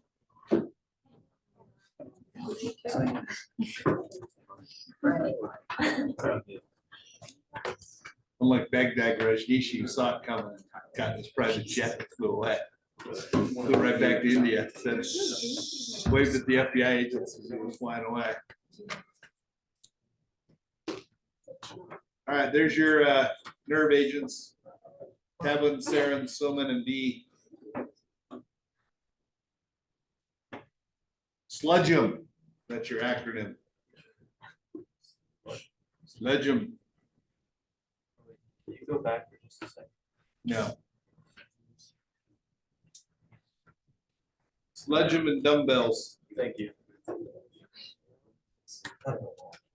So, depending on your local protocols, you may be authorized to give 2 PAM in an emergency or in a disaster.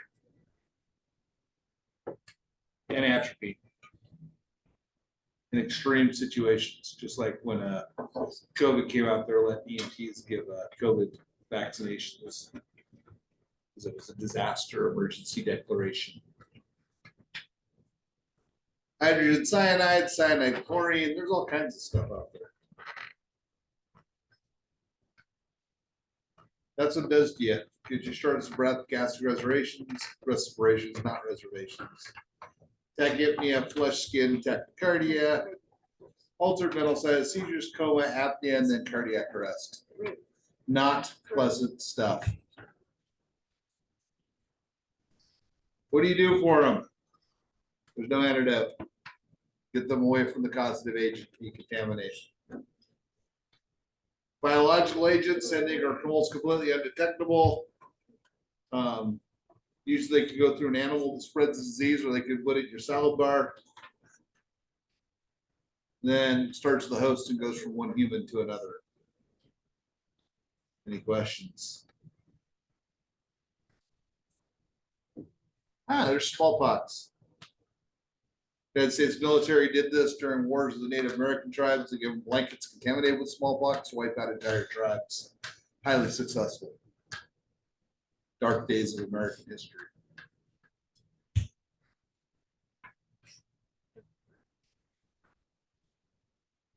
Any questions?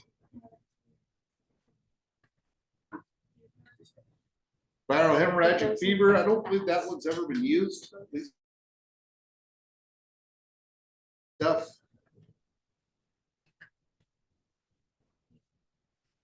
Don't touch other people's body fluids. If it's warm and wet, not yours, don't touch it. Good rule. Any questions?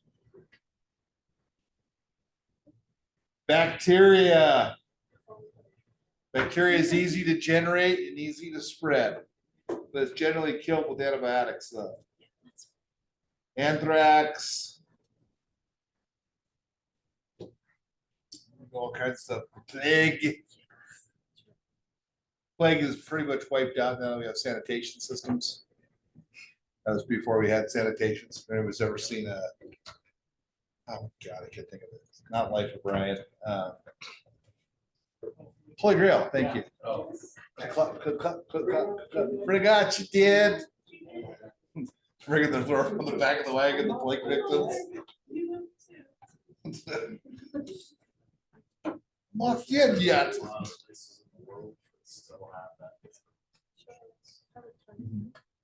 They travel to.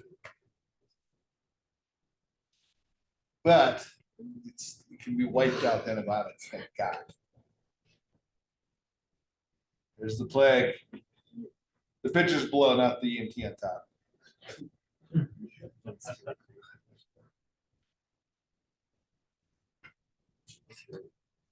Yeah. Neurotoxins. Plants, marine animals, molds. Botulism. Botulism is bad stuff. And yes, it's easy to make. Ricin. No, we were just going over sarin. We didn't go over ricin. Ricin is the one for castor beans. It's extremely toxic, very fatal. Here it is. Then we'll go to break after this. Salsa bar in a Taco Time in Dulles, Oregon. It's still there too. That Taco Time is still in business in Dulles. It's a great tourist attraction. And no, this is not a joke. 1970 in India, a spiritual leader named Bhagwan Sri Rajneesh began a new movement. The philosophy of the Rajneeshi movement was an odd mix of capitalism, meditation, and dirty and ethnic jokes. Nonetheless, he managed to accumulate a large following. By the 1980s, his movement had swelled to the tens of thousands. Rajneesh wanted to start his utopia. So with the help of this woman, Ma Anand Sheila, they purchased 64,000 acres, a ranch in Oregon. And it was here that they began building their utopia. 7,000 followers moved onto this ranch property. The followers all wore red, they adhered to very strict schedules. Meanwhile, Ma Anand Sheila began calling herself Queen and carrying around the 357 Magnum. The Rajneeshis also began driving around town in a Jeep with a machine gun on the back of it. The plan was to overwhelm these towns by basically taking over their political systems. The Rajneeshis had already taken over a nearby town called Antelope and renamed the town Rajneesh. The huge influx of these red These guys were actually brilliant. So what they did was they actually took over the entire county. And then they put their own people into every office and political office and just cut themselves building permits and waived all the fees. So since they're a religious cult, they already didn't have to pay taxes. And then they could build whatever reservoirs they wanted under whatever standards they wanted with no fees and no assessment costs and no taxes. We're not stupid people. Problem is they got too big too fast. They tried and they were way too crazy.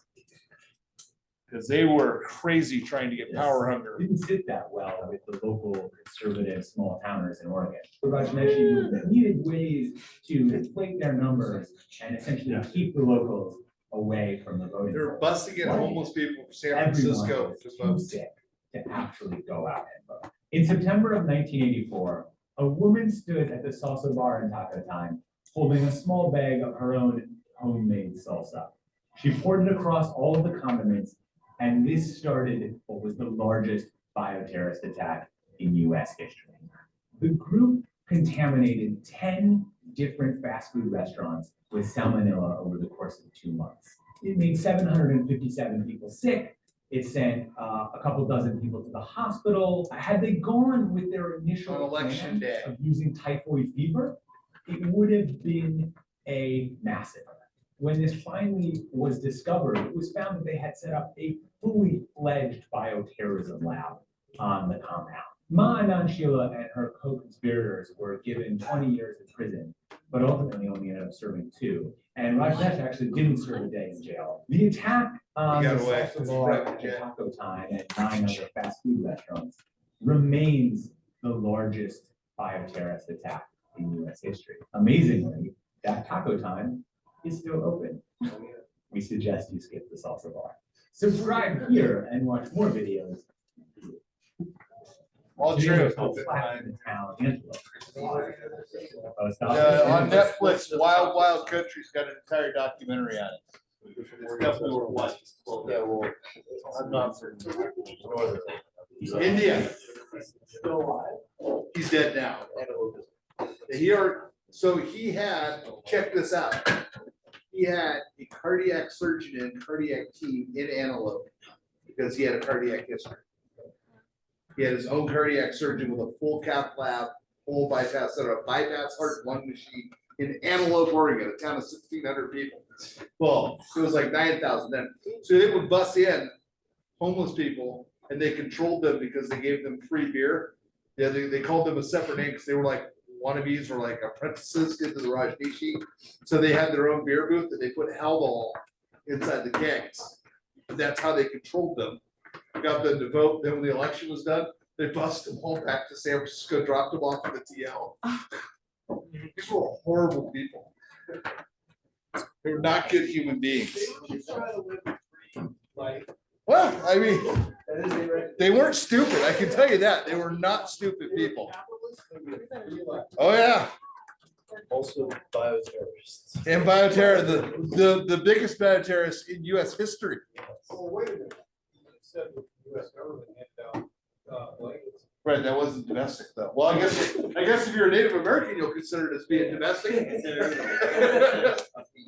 I don't think we have the numbers though on that. I don't think anybody actually calculated how many Native Americans got wiped out. US government wiped out. Yeah. We'll just leave it at that. Yeah, but not all by bioterrorists. And then a lot of it by starvation and bullets. It all depends on who you ask. Fire. They did a lot of awful things. All right. So, symbiotic surveillance. Break time? Critically important. So EMS is actually one of the few fields that can use symbiotic surveillance and we're actually doing it. But it only works if you do your patient care report within the first hour of dropping the patient off. If you wait a week to do it, symbiotic surveillance doesn't work. What symbiotic surveillance does is the state of California has a national database. So when you upload your digital PCR, it automatically goes directly into the state database. So if you get 1 or 2 extra respiratory cases in wheat, no one's really going to notice. But there's 2 in wheat, 2 in Wairika, 2 in Reddick, or 6 in Reddick, and 8 in Chico. It's going to throw a spike on the database, and it'll actually see it. Started actually using it during COVID, actually found COVID hotspots. So we know it works. But it only works if the EMS system is working, which is always a challenge. It does sound like it is big. You guys want to push through this or you want to go to break? Break. Push through. How many push throughs? How much you have left? How many breaks? Yes. You expect you to know how much is left? I can't remember what I had for breakfast. So there's the attributed 2 PAMs that are in every county and undisclosed locations. 10 more slides. Any questions? All right, that's how radiation works. Any questions on the alpha, beta, gamma, and neutrons? Alpha is the weakest, gamma is the strongest. Yes. No, neutrons are That's strongest. questions, by the way. Yes. And I have no idea how the college fraternity system works, but that's, I didn't set it up. Alpha, beta, neutron. remember, Jimmy Neutron's All right, if you're bringing someone that's contaminated, you bring them to the hospital, you just contaminated the hospital. Think about that. Any questions about dirty bombs? Usually it's only on pay TV. Nuclear. Any questions? Lots of missing nuclear weapons out there, you never know. Fusing atoms? Yeah. Cold? I thought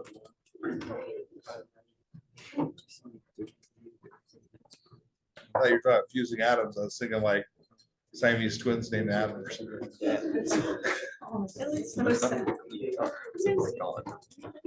Any questions on the effects of radiation? There you go. Low, moderate, severe. Really locking this stuff.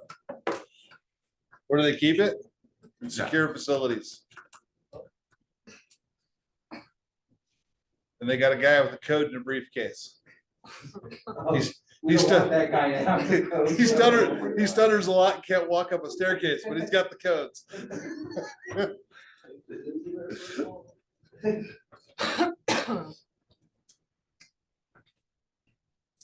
And has anger management issues if you ask him the wrong question in an interview. All right, any questions?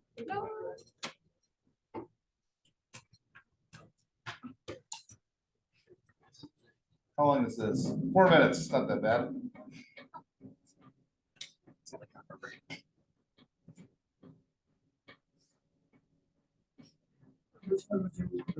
I saw an aircraft like a tiny silver drop entering the sky above the ocean.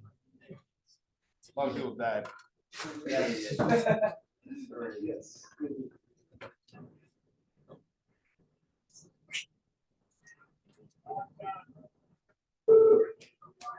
operator 1886, what is general emergency?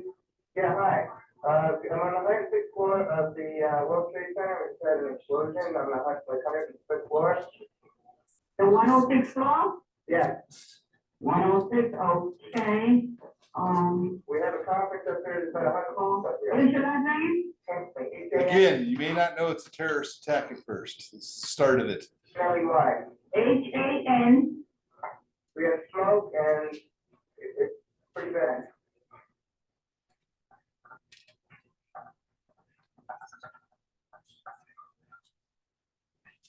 This is on the 106th floor, right? Well, okay, we have to just, let me connect you with a fire, okay? Yes, the fire. You have a, We have. hold on, let me connect you with a fire, okay? We can't get down the stairs. Hold on, let me connect you with fire.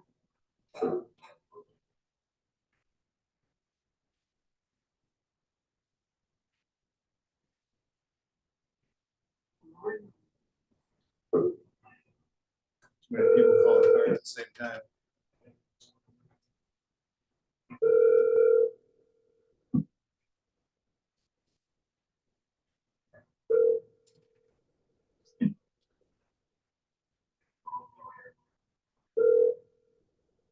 Somebody's calling fire.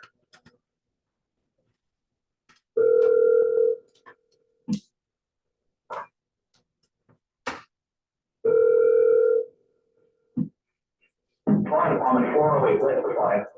Yeah, hi, I'm on the 106th floor of the World Trade Center. We had an explosion up here. Okay, 106th floor. What building are you in, sir? 1 or 2? 1 to 1 3. All right.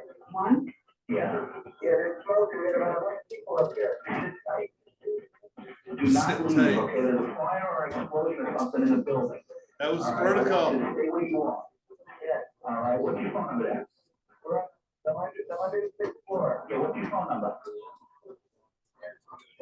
Sure, your phone number. We're up. 646. With a hose back. 252. Yeah. 2436. All right, we're there. We're coming up to get you. Outside the window, yeah. All right, we're on the way. Huh? We're on the way, sir. Okay. All right, just keep the windows open. If you can open up windows and just sit tight. It's gonna be a while because there's a fire going on down the stairs. Open the windows, please. Okay. Just sit tight. All right, just sit tight. We're on the way. All right. All right.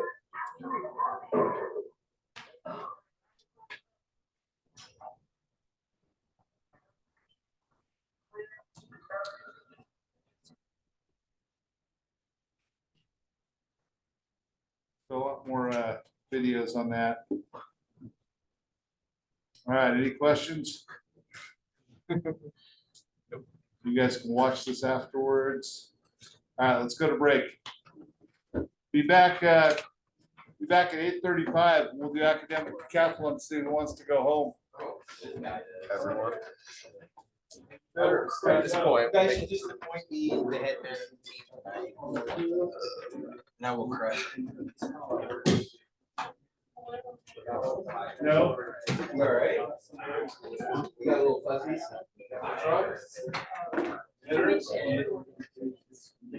Wake up. You got this. A little bit down. Anyway, bye. Have a good night. Yeah, I'm leaving. So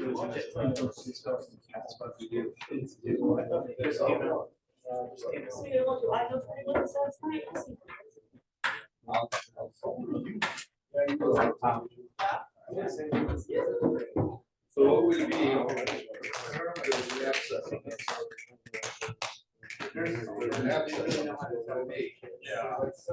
SpongeBob, yeah, staff.